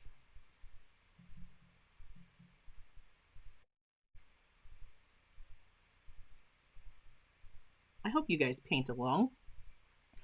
Or if you're watching to see how it's done and then come back and watch the replay and paint it. If you do, please share it. If you share on Instagram, tag me. Just remember that Instagram is the only location where I am not at Clark Fine Art. I am at Clark_Fine Art over there. So it's the only place where I'm different. Everywhere else, I am at Clark Fine Art.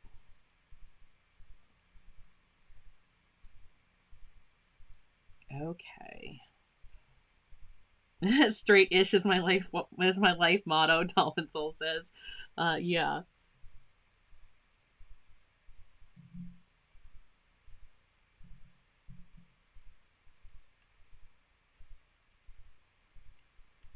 All right.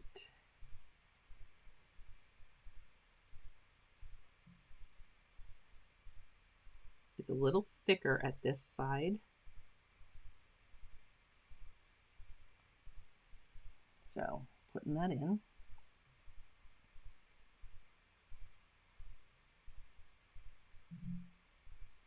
All right, and the other thing that happens is over here, we have, I'm gonna rinse my brush because I want some more water in it.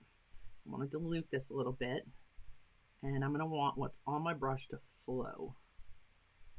Okay. Over here, this is gonna dry and it's gonna be lighter. I'm gonna very carefully use the tip of my brush, and there are like these lines.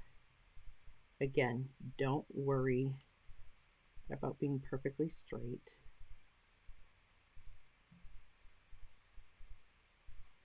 Right? And there are these lines that kind of come through. If you need to switch to a smaller brush, you can do that. Oh my gosh, I shared If you guys do follow me on Instagram, I shared yesterday that I got to use um,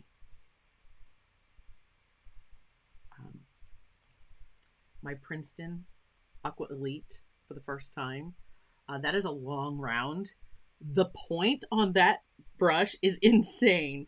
Um, yeah, the long rounds. If you join me tomorrow for the Zoom for patrons, again, for those who've joined late, I have a free trial going on right now. It is pinned if you are here live and you see the live chat.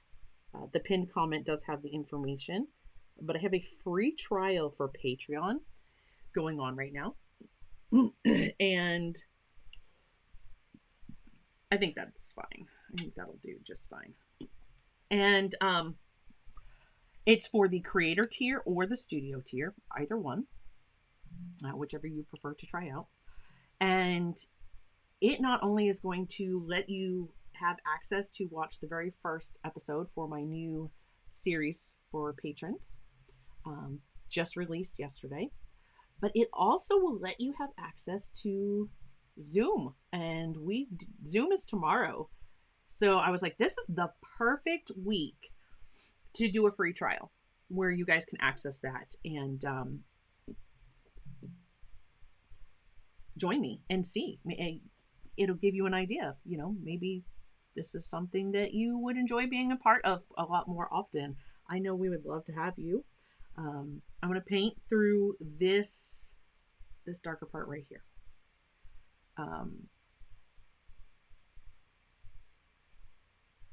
Yeah, James says I have a pointed oval wash brush that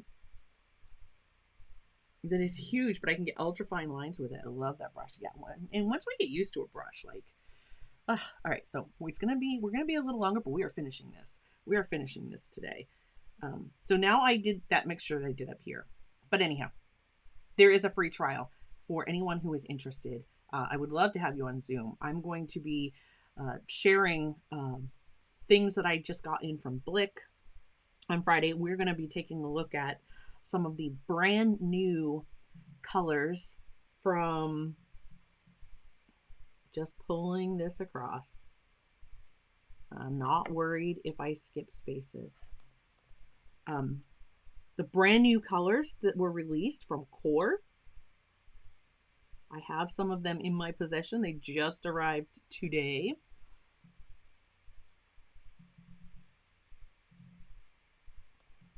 All right.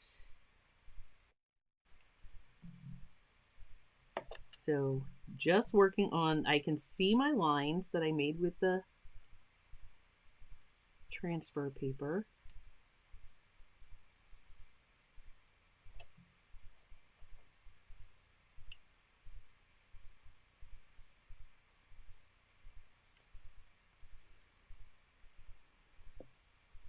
Well, thanks for joining, Lily.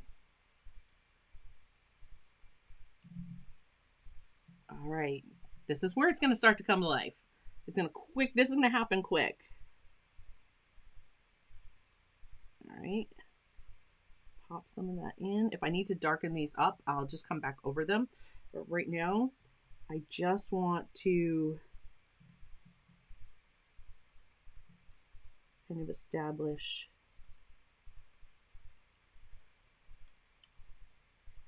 some of these shadows that are in the ripples.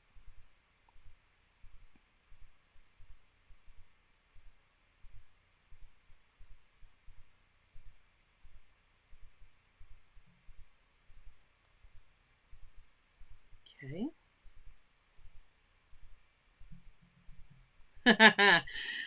Yeah, Starving Artist Collective. I have to tell you, I'm gonna pause for one quick second to be able to show that. Are you ready for this brush? Okay. I went with a size 12. This is a long round. This point is like, oh my god, painting with this, it was like painting with a cloud. I mean, it was so fantastic. Look at that point. And that's dry. Like, that thing's gonna take somebody's eye out. It's right there. I'm touching the tip of it. I can feel the brush on my finger. You can see the space. Like, that point just goes on. It's amazing. It is amazing. It's the first time I had ever used an Aqua Elite, and the first time I had used a long round. I was really very, very pleasantly surprised. Okay, I'm going to start over here because there's fewer on this side, and all I have to do, don't be afraid. This is what I said. This is where it's going to take some courage. Right? Because you are going to put these dark marks on here, and you're going to be like, oh my gosh, what did I do? And this is areas where I just took, when I was transferring, I just put a line so that I knew, well, my hand didn't want to go straight there at all. So that I knew if I pulled over that line, I was going to get, about the ripple that I saw in the reference photo. And again, when I start, well, this one's going to come from off the page. But as I pull through, here I'm kind of applying a steady pressure. But when I get to the end, I'm going to lift up and release. And that line will get nice and thin. Right? If I want it thicker, just press down, lift up, and it gets thin as I pull off.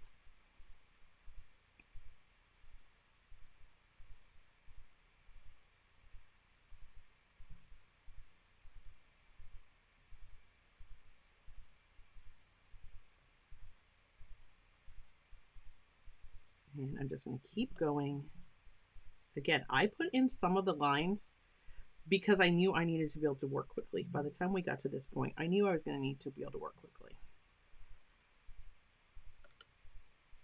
You can put in as few or as little lines as you need to kind of convey the information.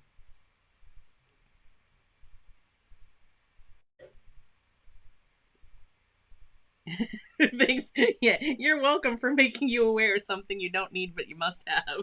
Oh my gosh, you must try one. They're amazing. There's more here, but I need those to be lighter, so I'm gonna have to dilute that mixture. So I'm not gonna put those in yet. I'm gonna keep working into this space here, and I'm just trying to manipulate my reference photo so I can kind of see a little better. And again, you could take all the time in the world to put these in and be exact, but you don't need to be. Veronica graciously provided us with the photo. You're creating the painting. They don't have to be exactly the same. So you see there how we're doing the ripples. Again, we let the point make contact, we pull, press into it, lift away, and we get a ripple. All right, bringing more. See, when I bring more water in and I dilute this, then I can come back over here.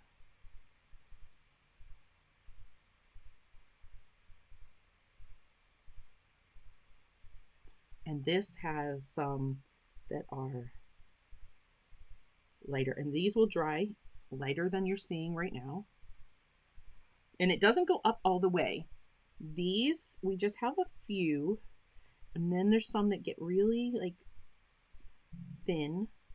They kind of get a little bit more spaced apart.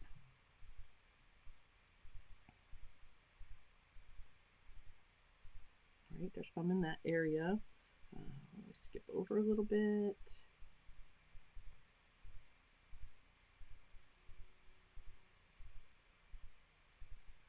Again, this is a time where if you turn on your phone's camera, right here, again, remember that peak of that mountain as we come down through, we have some shadows that show up there, some darker spots. So I'm going to put in some of these going up this way. There we go. But if you turn on your phone's camera and you look through, look at your painting through the screen of your phone, you're going to see it very differently, And sometimes, like right now, I'm actually looking at the monitor. So I'm looking up ahead here as I lay these in. I look at my reference photo. Okay, I have some here I want to put through. And then I look up at the monitor and see where they look, where does this going to look natural? Or where does this look good? Where does it look like I might need some more?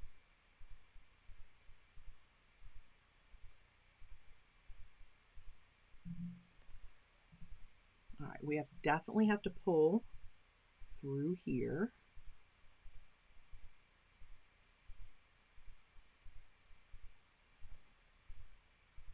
A few that come out.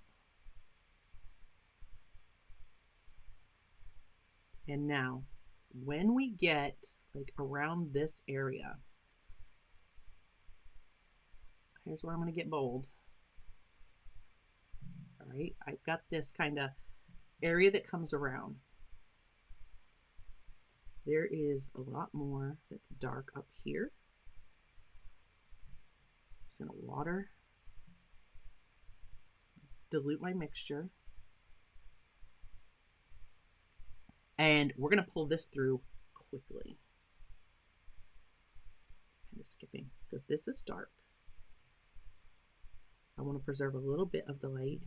But again, like I did when I went over it with this pink, this area is so much darker.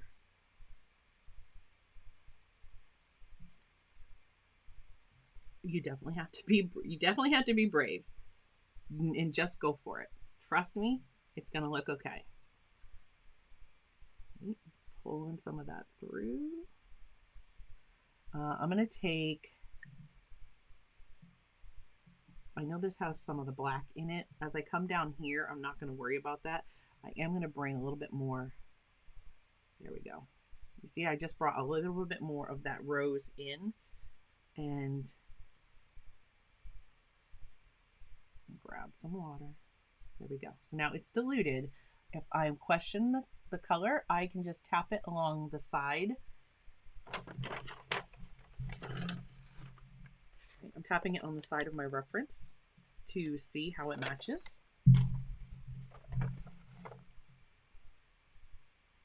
And I need a lot more of this in here.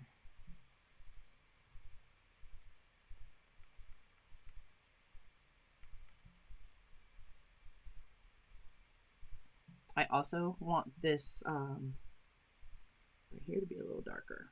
So I'm just going to come over it one more time.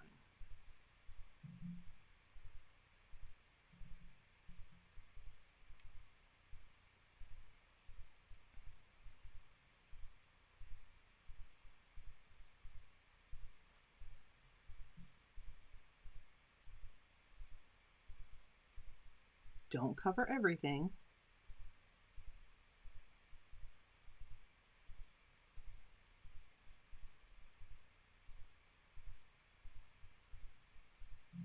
Get some crossover, like transition into where it starts to, get lighter.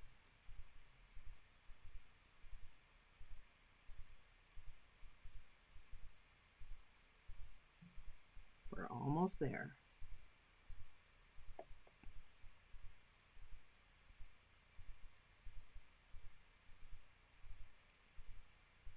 I have a few areas here that actually, that's pretty light, much lighter than the reference. So I'm just going to grab a little extra, that rose that was there on my palette. And I'm just going to come through here and let that be a little bit darker, because this side is definitely darker.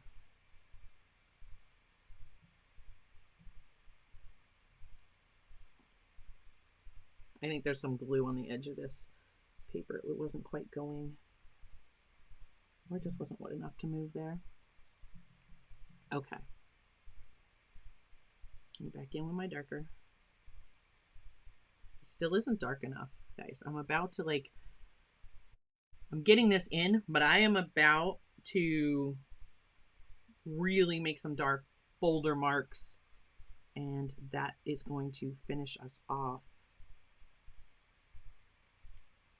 Right now, this is very watered down, so it's more glazing. getting some of this darker value to the foreground. Now this is quite wet. I have got to let this, I want to pull some of that color into here. I've got to let this dry for a moment, or when I do these darker ripples that are at the front, they're not going to show up as much. So I want to let that kind of set for a moment. While that's happening, I'm going to work on, I think I'm going to just pretty much use the color that I had left that I mixed up for here. I'm just going to bring in a little bit more of the rose. And that's what I'm going to use. I can look through if there's any areas that I think need to be darker.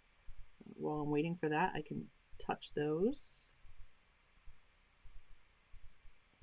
I definitely have to say that these Meeden brushes, I have loved the way this one has held its point. You guys have seen me use this. I've used the heck out of this brush, and yeah, it's really held its point. Now see, when we go darker, the dark against the light, it really makes that light brighten up so much. Lots of little ripples. So now I'm just going to come in some darker values and work on making some ripples.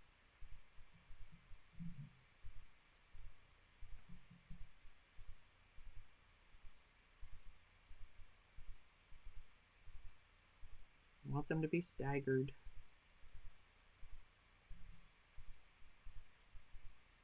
It's still kind of like, if you look at the reference photo, there's still like a lot that's like grayish.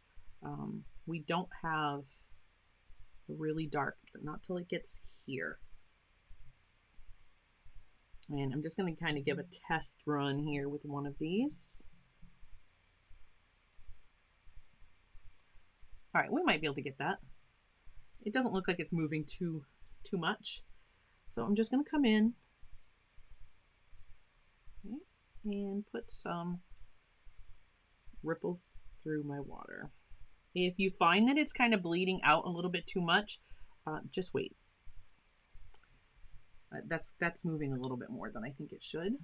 I'm going to hit it with the heat tool for just a moment.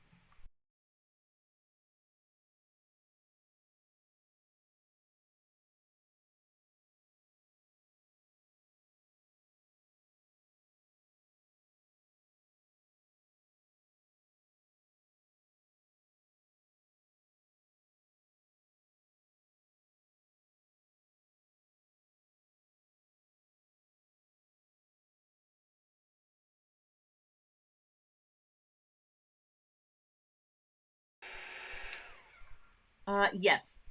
Starving Artist Collective, you asked me, is it synthetic sable? The Princeton Aqua Elite, it only comes one way, and that is, yes, I'm pretty 99% positive it is a synthetic sable brush.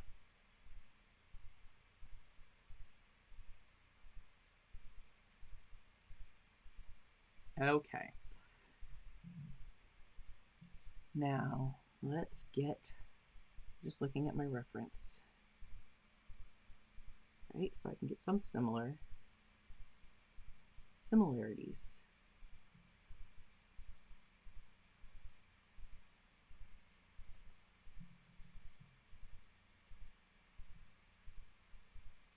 There's one that kind of comes almost like at an angle.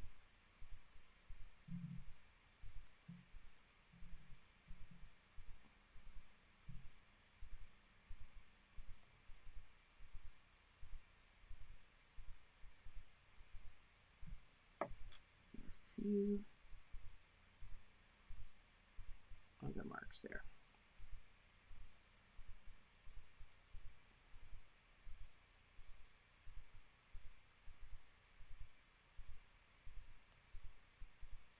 This is where you could fiddle for a long time.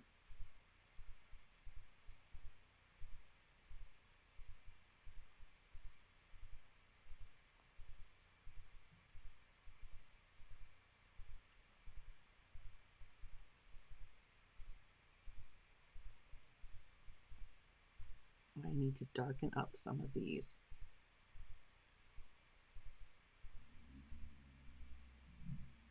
I'm just going to go back over some of the ones that I had made from before.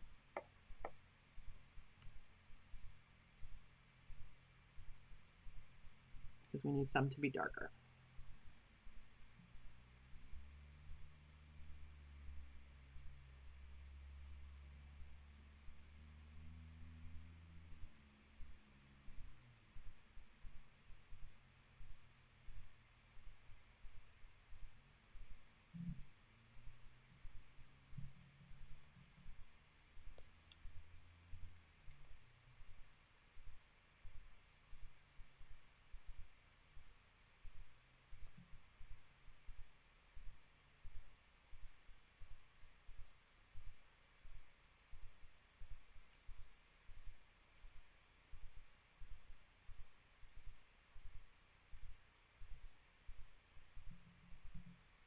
If you're not a member of the Exploring Art group on Facebook or Meely,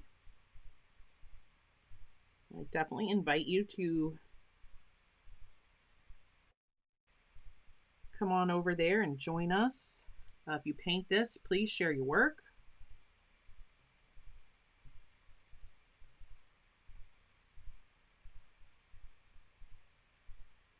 Yeah, starving that. I can only imagine for you in Australia, like what the cost will be for that brush. But I know for me here in the US, that one, it was less than $20, but still, you know, when I've just shared with you all that you can get the whole set of Meeden brushes for $20, at least here in the US, it's a bit more for the one brush, but gosh, sometimes I just can't emphasize enough. Like sometimes you'll get a brush, like my silver black velvet brushes, they made such a difference. I love those. Those are still my favorite brush, but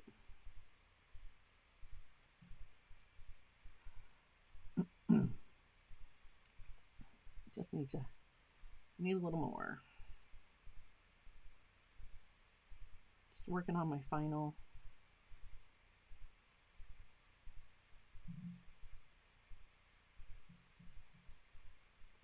My final touches for this area. Not quite happy with it yet.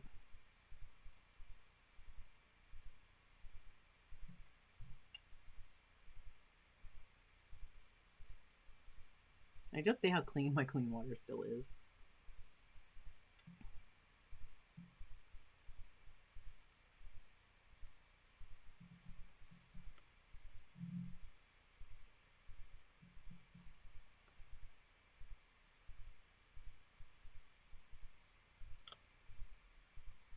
I think I'm too light. This should be darker.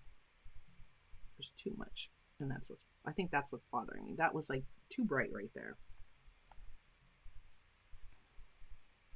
Down at the edge, it's dark.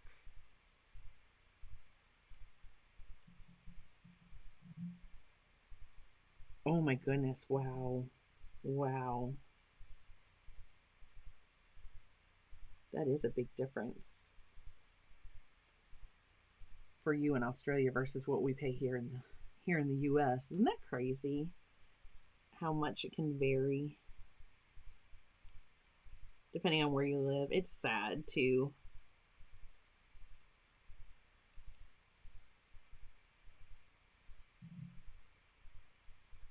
It's sad because you're like, you'd love to see everybody be able to get their hands on the same art supplies, especially when they're quality art supplies. But even our watercolors, I mean, just to look at our watercolors, the cost for us to get, you know, US made brands, Daniel Smith and Graham, Da Vinci, those, you know, those types, obviously is a lot more affordable for us over here. And then I look at something like Winsor & Newton Professional and I'm like, wow, I can't get over what I see it for a cost in comparison. But luckily for me, Winsor & Newton is not my favorite watercolor. I like watercolor that has a bit more flow to it. Oh, and Core. Did I mention Core as a US brand? I can't wait. I'm so looking forward to tomorrow's Zoom to be able to show you guys that will be there, the ones that I got in. They have brand new colors. There are 11 new single pigment colors. Of course, you know, I ordered all of those. I don't have all of those in, but I did order all of those. They haven't all come in. I'm also going to be doing a comparison of, now I'm starting to like this, but I'm starting to get, my values are getting dark enough, and now I'm liking this. And you see, it's just a matter of, I'm just putting on another layer. I'm looking at my monitor. So again, like I said, if you looked at it as through like your lens of a camera, your phone, and just seeing, where do I need to darken something up? I like the lines that I have there. I just want them darker. Over here, I need to push that as some more as well.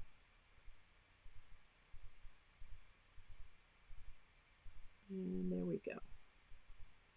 I don't know if Lou's watching. Lou, if you're watching, you can order that pizza. We're about done. Oh my goodness. Oh, congratulations. Oh, let me share that. Celebrating 5 months of membership. Thank you for your support, Rob. Love it. Thank you for all that you do. I'm so glad you got to pop in. We're almost done. He heard me. He must have been watching. I just heard the vehicle start. I told him, I said, how about pizza when I'm done streaming? Or maybe that wasn't my vehicle that I heard. I don't know.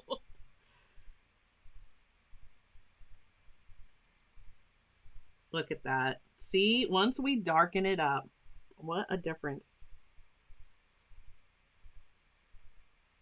So that's why I said you're going to have to be brave. Don't be afraid to put the dark in there. It is necessary. What was it? Bob Ross always said, you can't have the dark without the light. You can't have the light without the dark. And isn't that true? Like, look at how much brighter this looks as soon as we darkened that up. So I hope you guys have enjoyed this one today. If you do, if you have, please do hit that thumbs up button. Give the video a like. It definitely helps. Helps me quite a bit.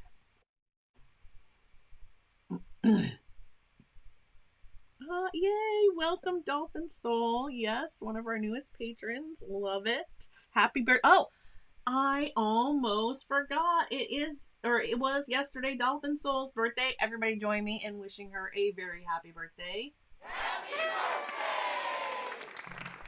I would have felt terrible if I forgot to do that. Had it all planned out and everything.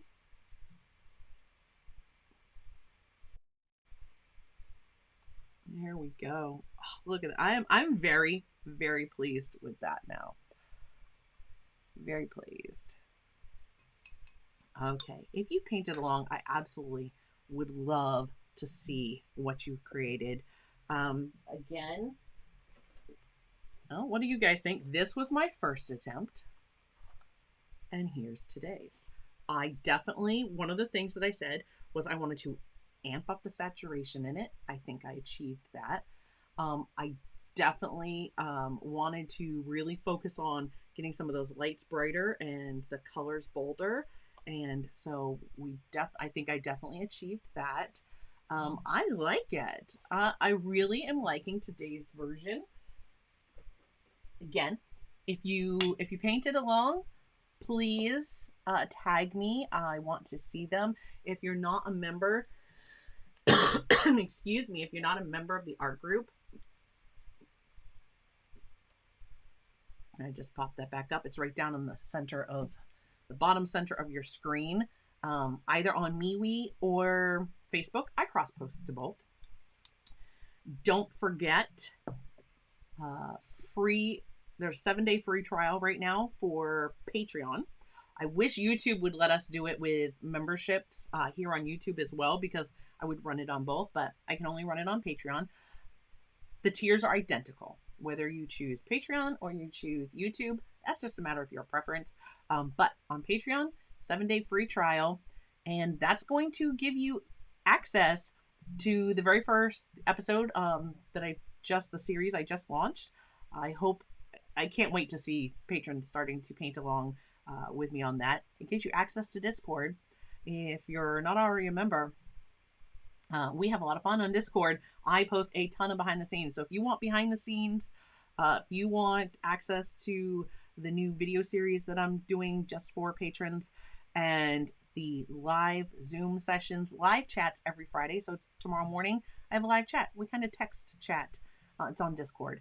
But Zoom, we are live. And it is not like YouTube live. It is full interactive live. You choose the level at which that you would like to participate. You can text and watch and listen. You can turn on your microphone and talk like you're talking to us on the phone and see what's going on with everybody else that's sharing. Or you can fully immerse yourself, turn on the camera on your phone and fully participate. Show us what you're working on. We can see what you can see what we're working on. If you need to get help with something, it's a great time. I do it once a month for studio members, once a quarter for creator members. And this Friday, tomorrow, it's creator and studio members. So it's the perfect time. And there's a free trial, 7 days for both creator tier and studio tier. So whichever one you prefer, I invite you to check it out, see what it's about, and see if it might be something that is up your alley. We'd love to have you. So yeah, there's my little self-promotional sales pitch there for you. But we really would love for you to join us. I really like how that came out. Veronica, if you're still with me watching, I hope that you really like the way that this turned out. Thank you so much for providing us with the reference photo this week. And again, that is available for free on Patreon. You guys can go over there and check it all out. There is a little preview for the first episode of the new series. Just a little sneak peek. You check that out too. I'm trying to think what else. I don't know. I'm just trying to think. If you've enjoyed it, do hit that like button. Maybe consider subscribing. Every week we get together and paint like this. And I hope you'll join us again next week, Thursday, 3 p.m. Eastern Time. Huge thank you to all patrons and members. There is a link to the moderators, Art of Joseph Fincham and Tara Giblin Art. They are in the description below. Of course, on the replay, there will be another video popping right up out there that you might like to watch next. And yeah, happy birthday, Dolphin Soul. I hope you had a great day yesterday. I love when I know when viewers' birthdays are, because we can recognize you here while we're live. Look at that. Let me just I love how that turned out. I am loving it. Do you see what I mean? You've got to be brave when it's time to add those darks and just go for it. It's just a piece of paper, right? It's just a piece of paper. We can always do it again. Thank you so much for joining me. I'll see you in a video real soon. Until next time, guys, keep creating, and I'll catch you Monday. We have a brand new, oh, that's the other thing. We have a brand new mix on Monday. And patrons, we're having fun. We're playing Guess the Mix. That starts Sunday, so you get a sneak peek at what's coming. And we have to see. So far, I've been able to stump you guys. This week, you might have a chance. I think you have a chance this week, so join me for that. Check out the 7-day free trial if you are interested. And yeah, I'll see you guys next week. Have a great weekend. Talk to patrons tomorrow.